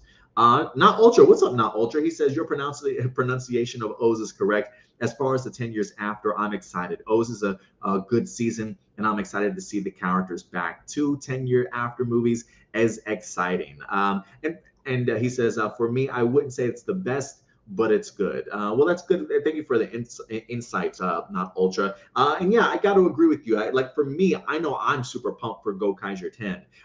Gokaiger was such a fantastic series that I absolutely love, and a cast that I absolutely love. There is something special about being able to see that exact cast reprising their roles so many years after, and to kind of see not only the actors' growth, but also the characters' growth, and to see exactly where they've come from and where they are today, sort of thing. So this type of stuff does get me excited, and it's something that I hope that Hasbro pays attention to, or whoever in currently or in the future might own Power Rangers properties. There is something important, I think, about treating your past Rangers and things like that very special.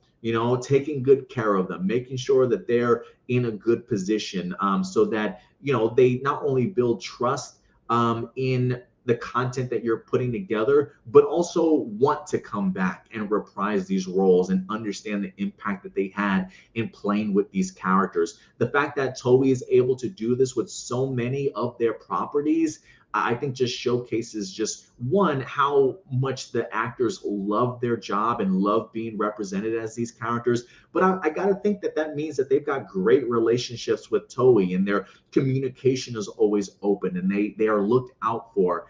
I hope we take notice of that too, because I think American fans would absolutely love to be able to see things like this, not just crossover events, but just these actors revisiting their characters and a brand new story every few years. I think that stuff really does go a long way. So yeah, I can see where all the excitement is certainly coming from.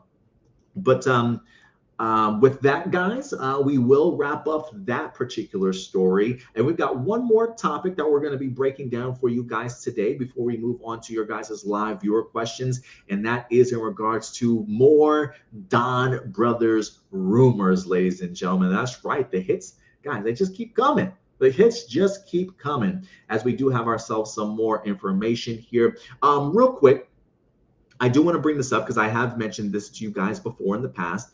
I have a brother that currently lives out in Japan. He's been living out there, I feel like, for maybe about 5 years almost. It feels like forever he's been out there.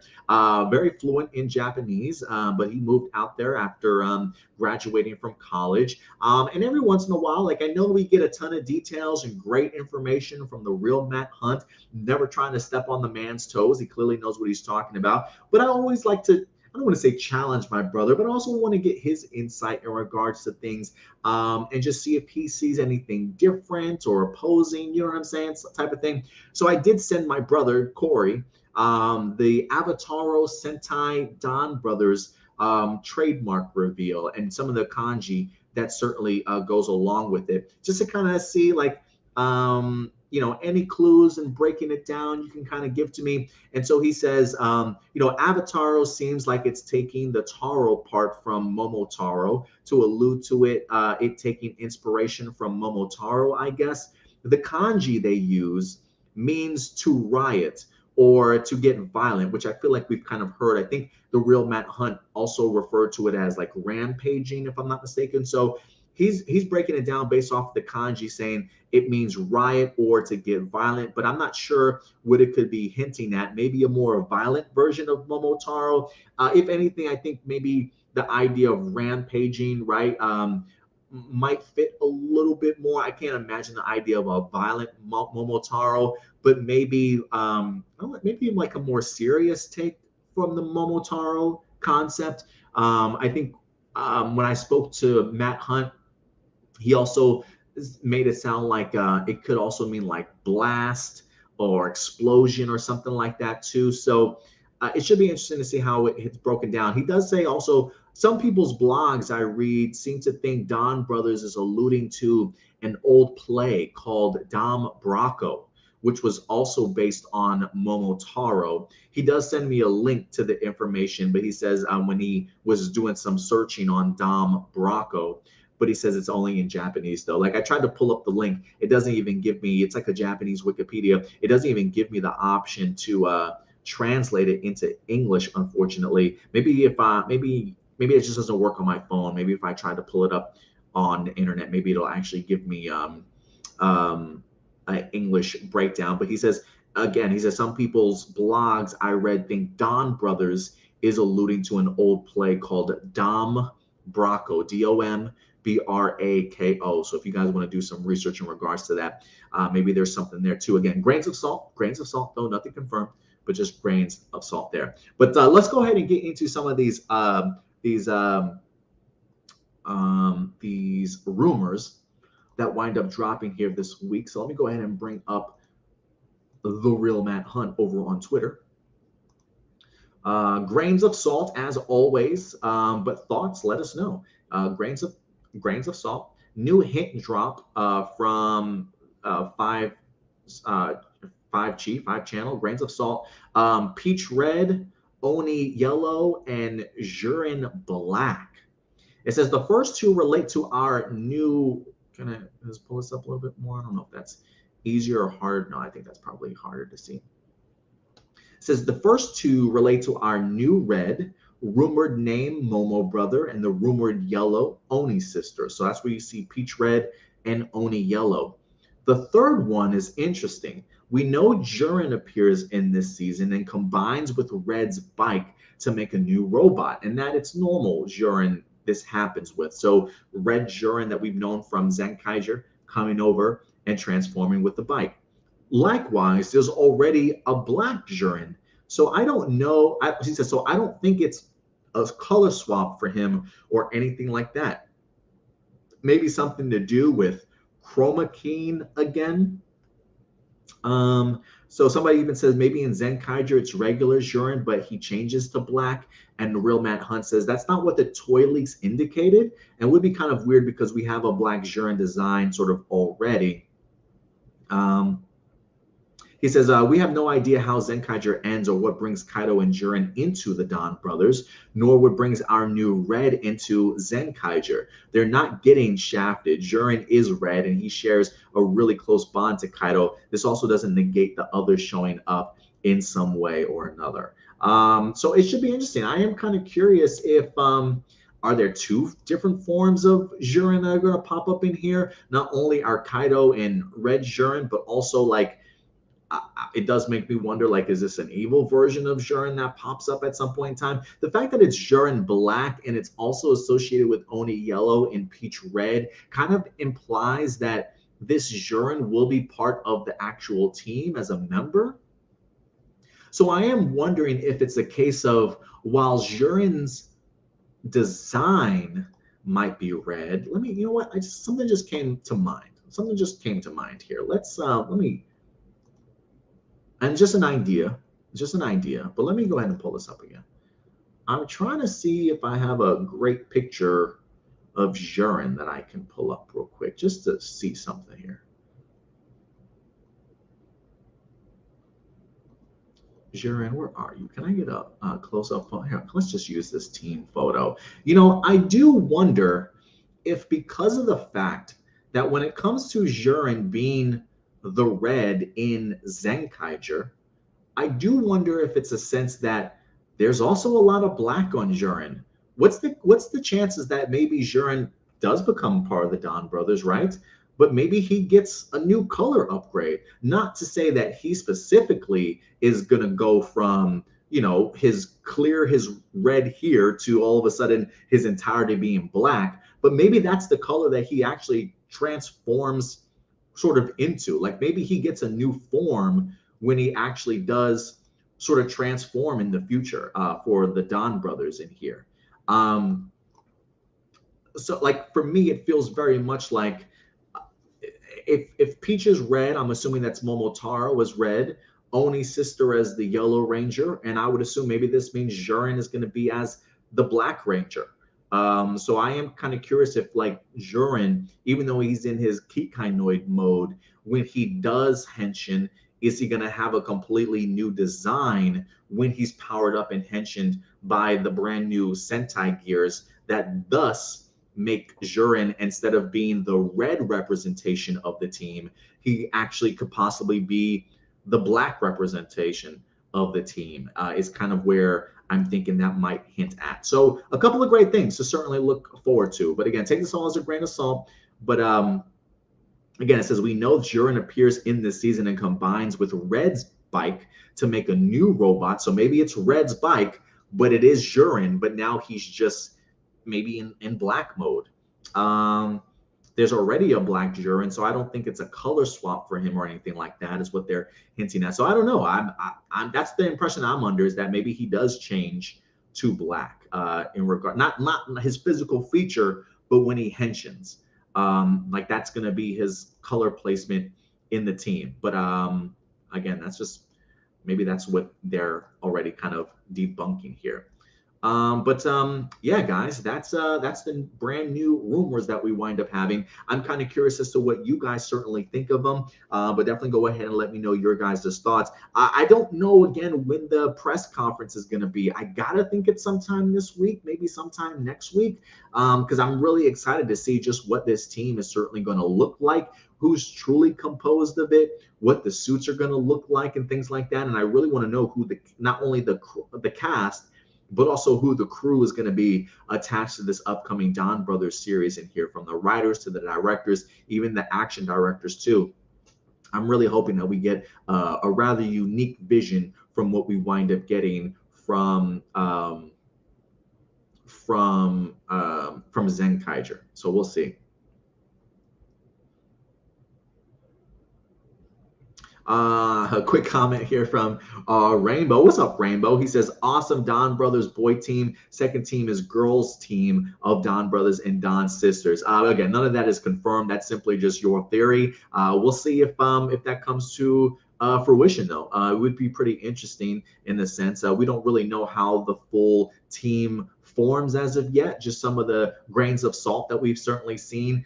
Peach red, Oni yellow, which some people are assuming that's Oni's sister. So maybe we do have ourselves a girl already on the Donbrothers team. But you clearly think that we're going to be getting two separate teams, Donbrothers and Don sisters. Again, guys, that's certainly not confirmed. That's just somebody's thoughts and opinions and theories. We'll see how it winds up coming together. But all right, guys, with that out of the way, it's time for your guys' live viewer questions. So let's go ahead and dive in, guys. I don't even know if you guys submitted any questions over today.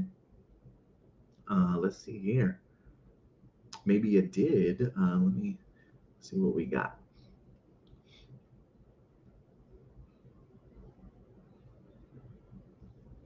Oh, we got quite a few questions. All right, let's see if we can blaze through some of these guys. Jessica Fryman says, would you like to see a TV series adapted for the Coinless comic book series? Yeah, I wouldn't mind that. I think that would be pretty interesting, honestly, if we got a Coinless comic book series. I know Kyle Higgins did say that he tried to put together, there was an attempt from Kyle Higgins, the previous writer over for Power Ranger comic books, that was going to try and bring Lord Draken to life. But I believe in the midst of the transition from Saban over into Hasbro, a lot of moving parts, and I think it wound up pushing that concept and things back. And maybe by the time everything got resituated and organized, maybe the time had already passed. But I believe Kyle Higgins had plans on doing a Coinless comic book series, and unfortunately it just didn't come to fruition. But it is something I definitely would love to explore for sure. Okay, these are some really long ass questions and comments, guys. I might have to come back to some of these next time. Let me see here, though. I'll go through some of them. Adam Perea, if some of the season 2 debunked leaks and rumors come true in Dino Fury, like the Dark Rangers, would you like them to be the exact evil clones of Dino Fury Rangers or look drastically different, like a brand new suit design? I personally would like a brand new suit design, but it would not surprise me if it's literally just clones of the Dino Fury Rangers. Like if I had to put my money on it, I probably would say exact evil clones of Dino Fury Rangers, maybe just deeper colors or something like that, darker tones, you know what I mean? I would prefer new suits, but I think we might get just the same suits, just as evil clones though. And no, I don't want the clones that look like the MMPR team. No, I'm good. I'm good. Let's try to avoid those suits again, if at all possible. With the new Super Sentai trademark unveiled, what do you hope to see later on? And if you could predict, what kind of suits and theme do you think is the next Sentai will be? I am leaning towards the Momotaro / samurai theme with maybe a Yukai sort of demons and stuff sort of as the villain, if I had to assume, just based off of what we're getting, which I kind of dig. I know I don't have no problems going back to a samurai sort of theme. Give me some swords and stuff. I think the idea of maybe using Momotaro as a concept that you can pull ideas from, I think would be really cool. Like the idea of seeing a ranger suit with like a hair bun from Momotaro on the top. I think that would be pretty cool. I would love to kind of see something along those lines. But, you know, as long as it's got a great balance of maybe some sci-fi and fantasy elements in there mixed in with classic, like ancient Japanese folklore concepts, I think it has something really special here. Even the idea, like for me, again, just based off of the rumors and stuff, some of the, again, grains of salt, guys. But like even the idea of his companions, his animal companions, like the pheasant, the monkey, the fox and stuff, or the dog, I am really interested to kind of see, are they going to be CGI animals that turn into like um like human form, but just henshin with the suit on and stuff, or are they going to be, full CGI characters and still look like animals morph? Like I have no idea what this is going to look like, but I'm really excited for it. I'm really really looking forward to it. Um, would you like to see both Dark Rangers and a revived version of the Psycho Rangers team up and go against any of the Power Rangers in live action animated or comic books? If they wanted to use them differently, like I have no problem in like the Dark Rangers being revived for live action and then bringing back the Psycho Rangers for animated or comic books. I think you can certainly utilize both teams if you certainly want to. Johnny Marrero. He says, "Hey Adam, 3 questions. What did you think of Hasbro and Netflix's response on the 30th anniversary of Power Rangers from Illuminati?" So, if you guys didn't check out the Illuminati last week, Joe went ahead and reached out to both Netflix along with Hasbro in regards to just asking them flat out, like, hey, are there any plans for the 30th anniversary of Power Rangers? Are you guys doing anything? Whatever the case may be.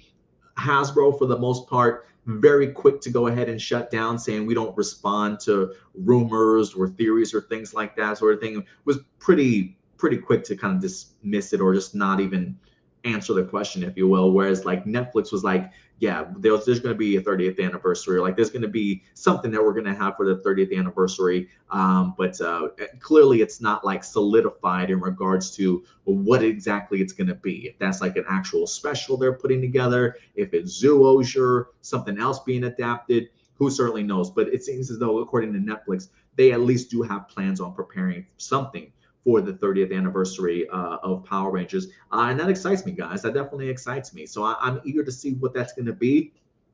Will it be Zoosier? Will it be Tokuger? Will it be something else? Will it be a revival series from David Yost, for all we know, right? I don't know. Joe seems to think that there is something outside of the adapted series that they may be planning also for the 30th anniversary. So that could be also what Netflix is certainly referring to. So we're going to get something. We're going to get something, regardless if it's the Jonathan Entwistle stuff or not, which seems like maybe they're still holding their cards very close to their chest, not really wanting to reveal anything until they get sort of all their ducks in a row and really make sure they've got something special and exactly what they want.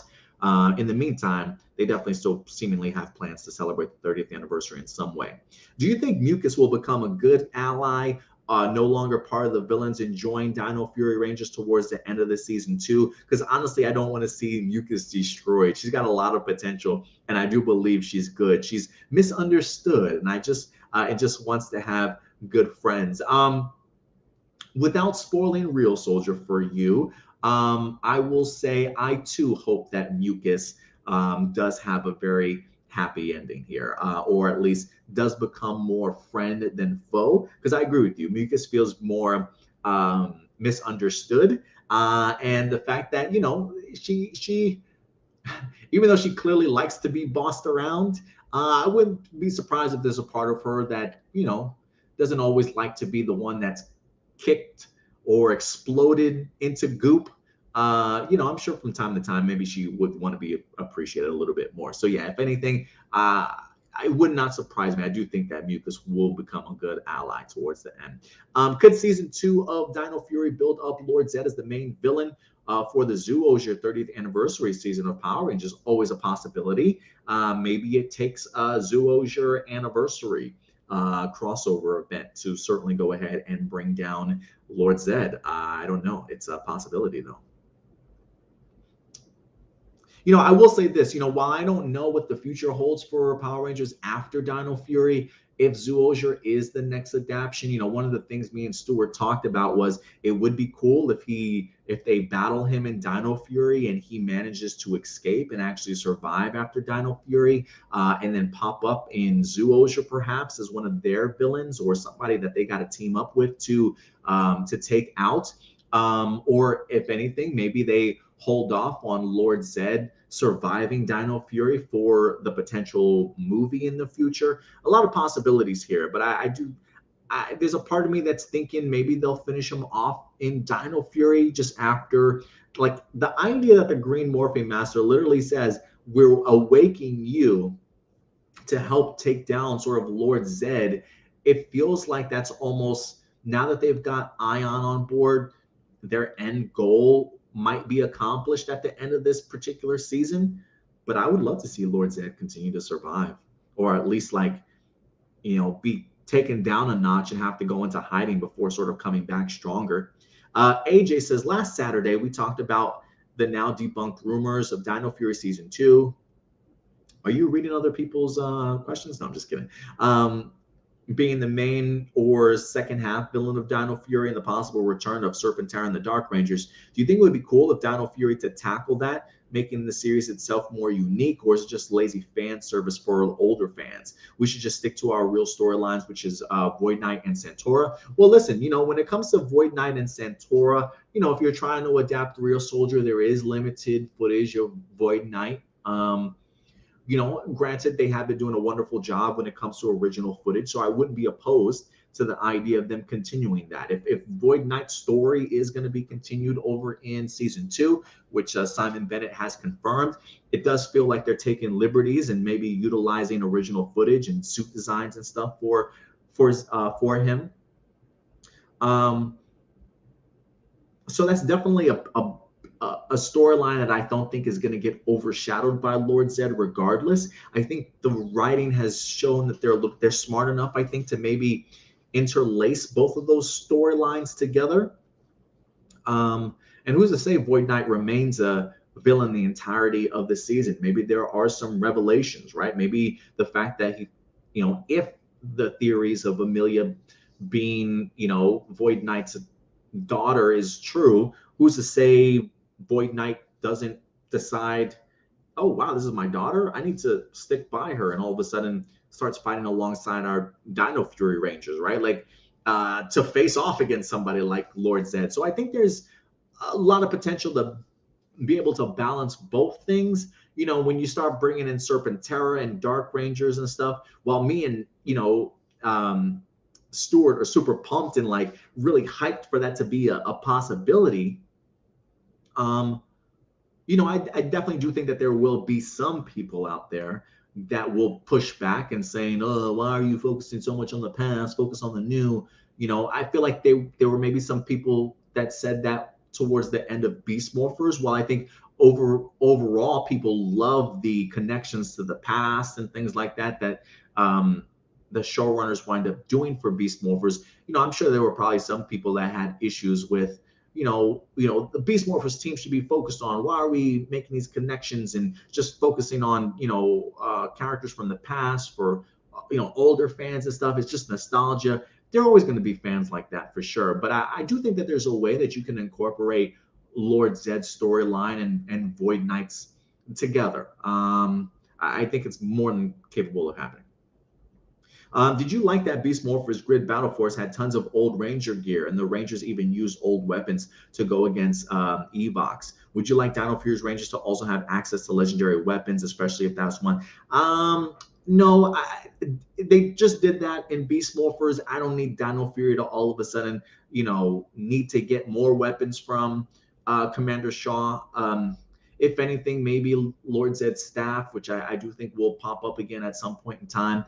But I don't need them to depend on legendary weapons. Those legendary weapons didn't get the job done for Lord Zed back then. I don't think they're going to get the job done now. I think if anything, if Dino Fury does defeat them, I got to think maybe it's their own new technology that they've used. I could be wrong. But for me, you just used legendary weapons previously. We don't need to do it again. What did you think of episode 16, Ancient History, which with the full reveal of Jordan Fight? Did the episode meet your expectations, satisfy you as the best full Sixth Ranger reveals. And what do you want to know more about Planet Rathcon and how Zayto and Solon even found the command center? Excellent episode. Absolutely loved it. Russell Curry and Jordan Fight brought their A game for sure. And definitely did meet my expectations. I was actually a really big fan of it. Going into it, I think when we talked about the episode descriptions, episode 16 was an episode that I certainly had marked down on my calendar. Like, I'm looking forward to this. So yeah, I do it did meet my expectations and even surpass them a little bit, honestly, also. So I was a really big fan of this episode. Is he one of the best full Sixth Ranger reveals?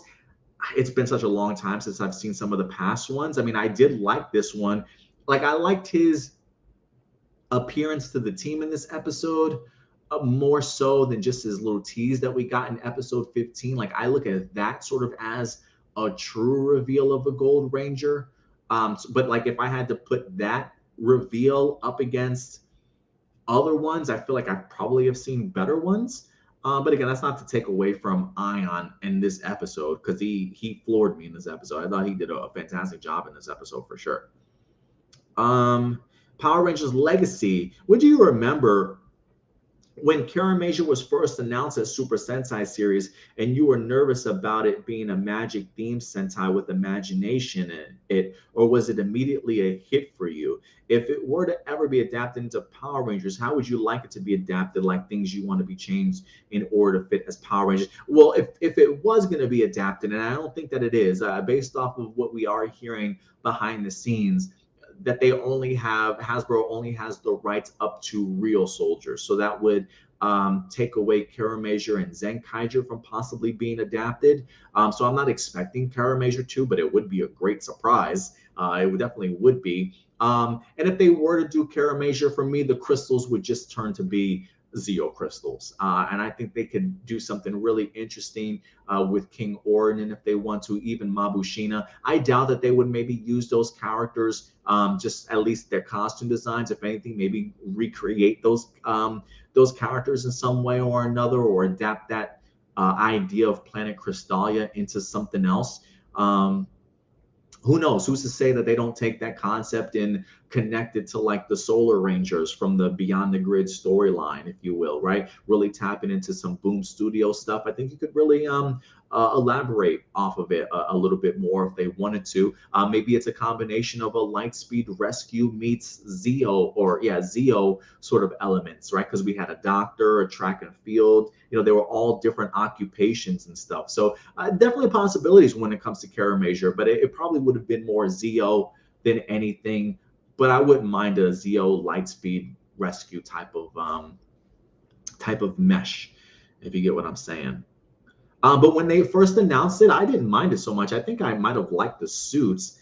I might have to go back and see if I could find the reveal photo. I really wasn't that worried about it. Probably more worried about Zenkaiger upon its first reveal than I was Karamazor. I honestly didn't mind it. I love the helmets. I thought the helmets were legit. Do you wish Ninja Storm had a team up with Wild Force, if only the unions wasn't an issue in production, being new to filming in New Zealand and being owned by Disney? Yeah, I really would have loved a team up, honestly. And great cast members, honestly, really great members. For me, Ninja Storm was such a unique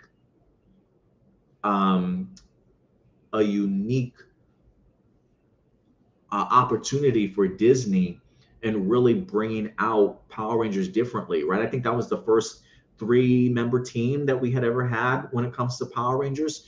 So yeah, I really would have loved to have seen that crossover event actually happening. He says, yeah, we definitely know the Super Sentai had their team up with Hurricaneger and Go Ranger, Gal Ranger, where the bad guys from both seasons took Gal Ranger's morphers and stole their identities to attack people. Do you think if we had a team up with Ninja Storm, it would have been really great for Wild Force to give Ninja Storm a passing of the torch? Yeah, I would love to have seen that. We talked about Dino Charge a lot, about being the best overall series in the Neo Saban era, but what do you remember when Kuryuger was announced as Dino Charge? Were you pumped for a new series, or were you still sour from Megaforce, Super Megaforce? Still wish Heckle became Dark Ranger. I will agree with you in regards to Heckle. I thought for sure come season 2, that was a shoo-in to certainly happen, for sure. And the fact that they didn't pull the trigger on that, man, talk about missed opportunity. Still a missed opportunity to this day to not have the Dark Ranger on television. Kudos to Boom Studios for fitting Homeboy in there during the Shattered Grid storyline. Heckle should have been Dark Ranger on Nickelodeon for sure. There we go again of Saban dropping the ball, unfortunately. But I was pumped as a new series. I know Super Mega Force didn't quite hit me. The Legendary Fail, not what I think any of us watched. I just remember watching Legendary Fail and seeing our Rangers come back, that slow-mo action hero walk, right? Everybody taking off their helmets and stuff, maybe putting back on their helmets too. The one line by Tommy sort of thing. I was so ready, man. I was so ready for some original footage, some epic battles like you've never seen from our returning Rangers. It was gonna happen. And then they just shit the bed. And then I was just like, all right, guys, bye. Thanks for your help. We're out of here. I'm like, wait, guys, come back. No, you're not done. Come back, please.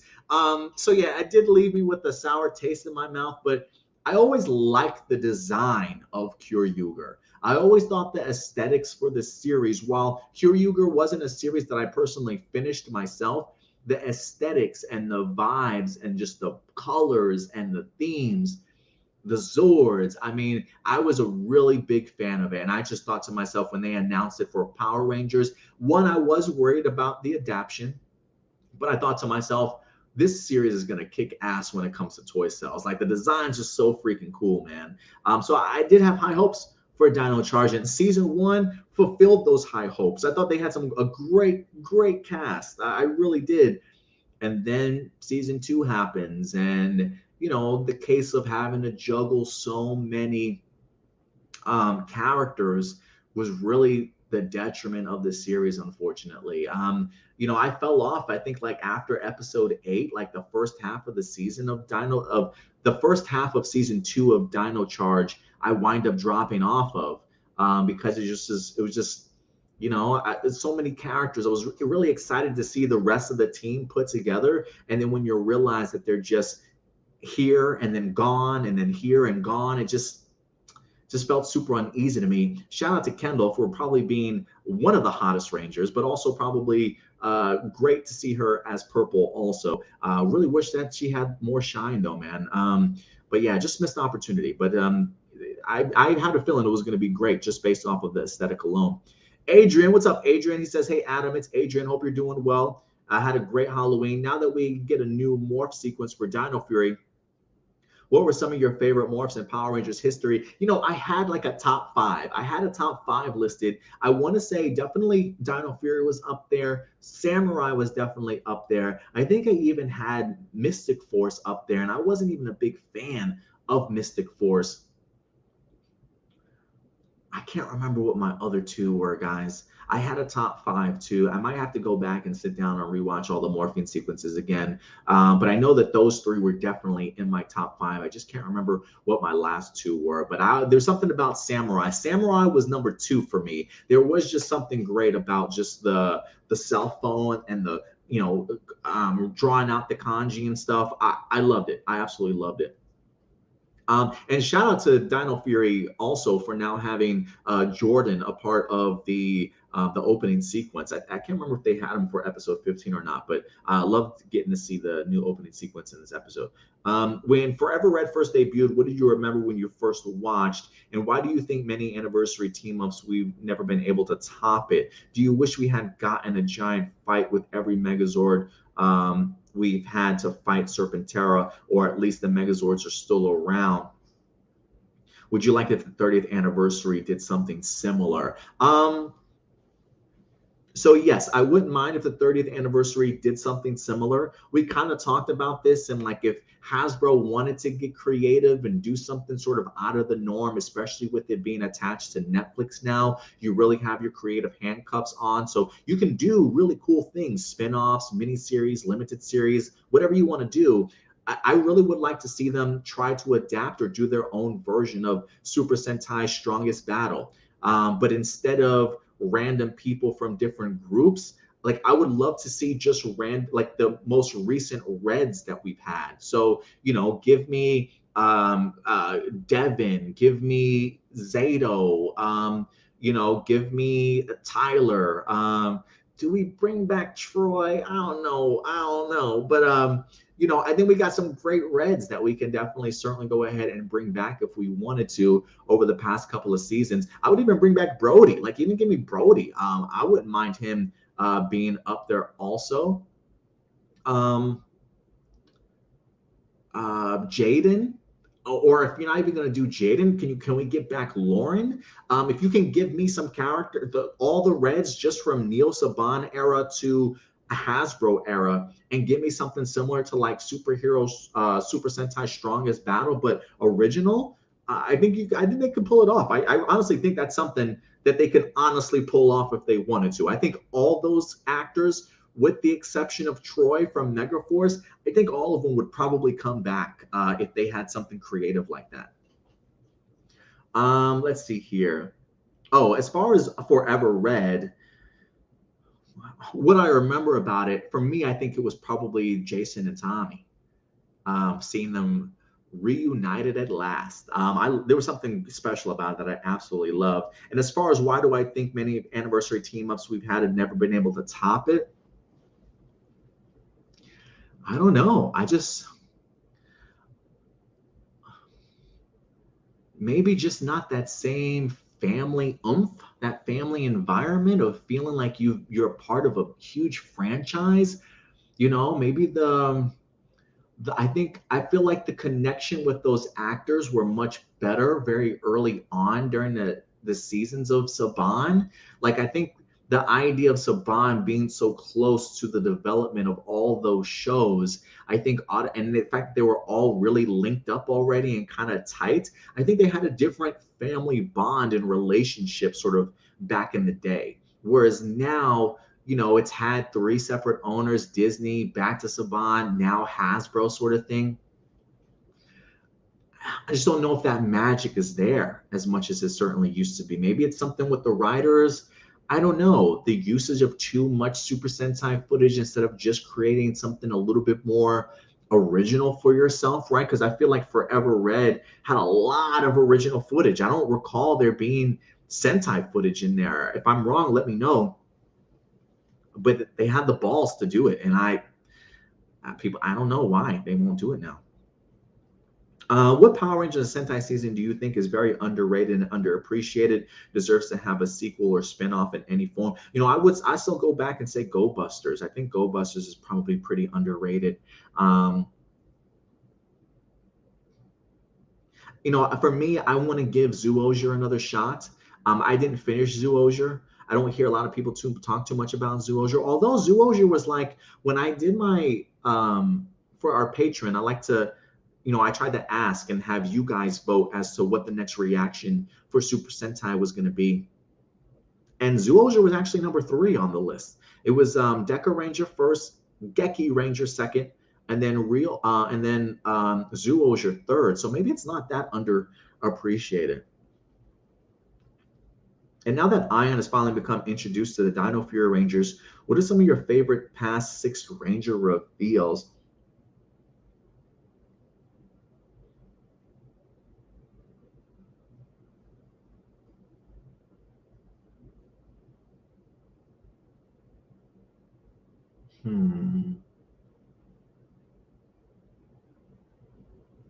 I did like Lightning. I did like Lightspeed Rescues. Definitely love Time Forces too.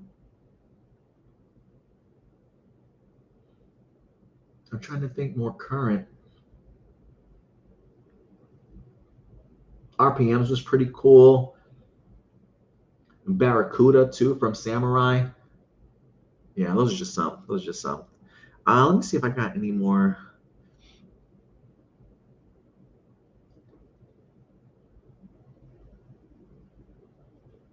Doomsday, which Power Ranger robot reveal shocked you the most? Mac being revealed as an android in operation, Overdrive or Aiden being revealed as Madame Odious' evil cyborg? Probably Mac. Probably the Mac thing for sure. Do you wish we could have seen Sandy more in Ninja Steel because she was only in 2 episodes? I don't remember who Sandy is. It was when Preston confessed his feelings for her. And after that episode, it seemed like everyone, even Preston, forgot she existed. Yeah, I would have liked to have seen her back then if that's the case, most definitely. Like the idea of Fern, the fact that we've seen Fern in 3 episodes already, and I think she pops back up again. Perfect usage of a supporting character and continuing on a story arc that you established and remembering, oh, that's right, we did bring up this character, didn't we? They're definitely handling Fern much better in here than they did Sandy previously. I don't know if you already knew this or not, but this was a rumored name for Zoology adaptation going around the internet. It was called Power Rangers Wild Guardians. I like it. I like it. Again, that's just a rumor, nothing official as of yet. I haven't heard that or seen that rumor personally, but I do like the sound of it. Power Rangers Wild Guardians. I know you guys made some great. I do like that Wild Guardians. It's smooth. So definitely not. I'm tired of Force and shit. Wild Force and yeah, let's do something different. I kind of dig it. But you guys came up with some great ones too. I know we got some long ones in here.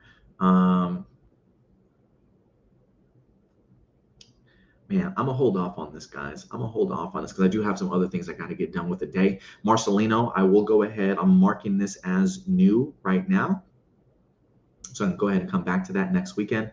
And Adam Perea, you had story time. So yeah, that's story time. I will hold off on story time until next week. So I will keep those both. They're both saved as new, guys. So don't worry. We will go ahead and tackle them. If you want to remind me next week, feel free to, but I will tackle those 2 next week. And they'll probably be the first ones I kick off with. But yeah, guys, other than that, I think that's going to go ahead and do it for us. Let me see if we have any last minute comments here.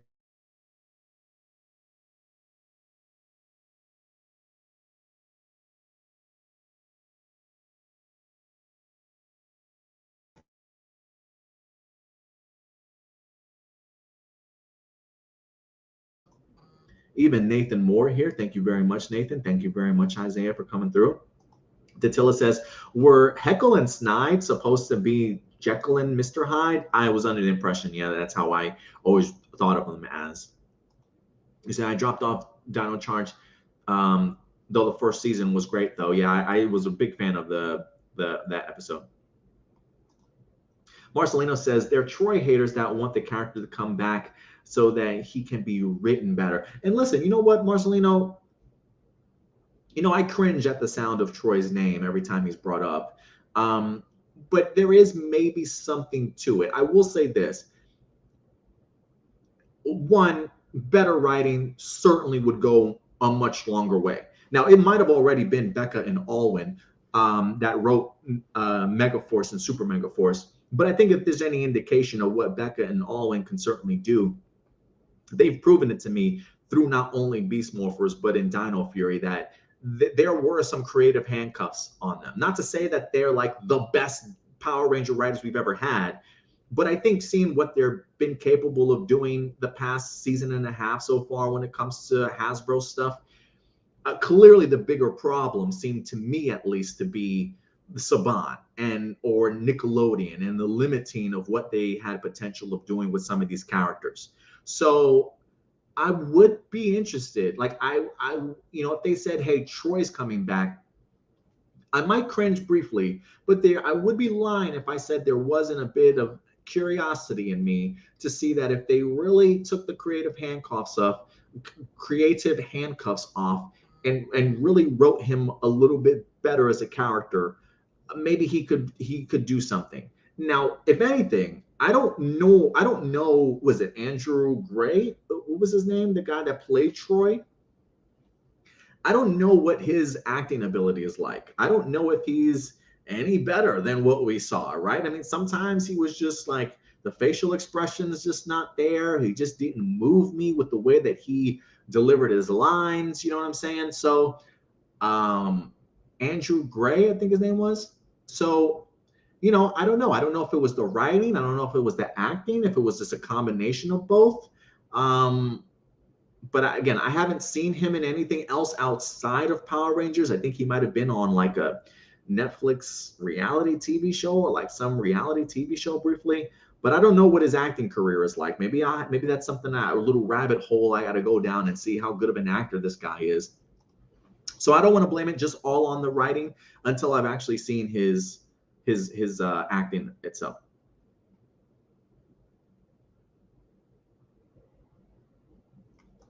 Again, and you're right. He says just because Troy is a terrible character doesn't mean he can never be good. Deoxy 360 and Ranger Review want bad characters to return so they can be written better. Again, the only warning I would say is, hey, it's great if the writing is better, but can the actual actor perform to the level of the writing that you're giving them? So it's there's a balance there. So again, I understand the Troy haters and sometimes I don't. So again, I don't want to put all the onus on the writers, although some of it should certainly be.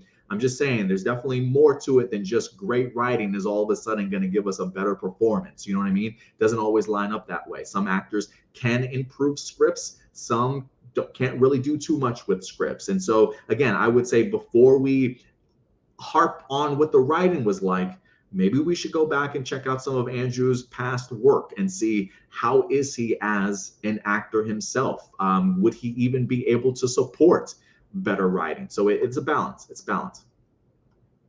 But I would be open to it. I would be open to it.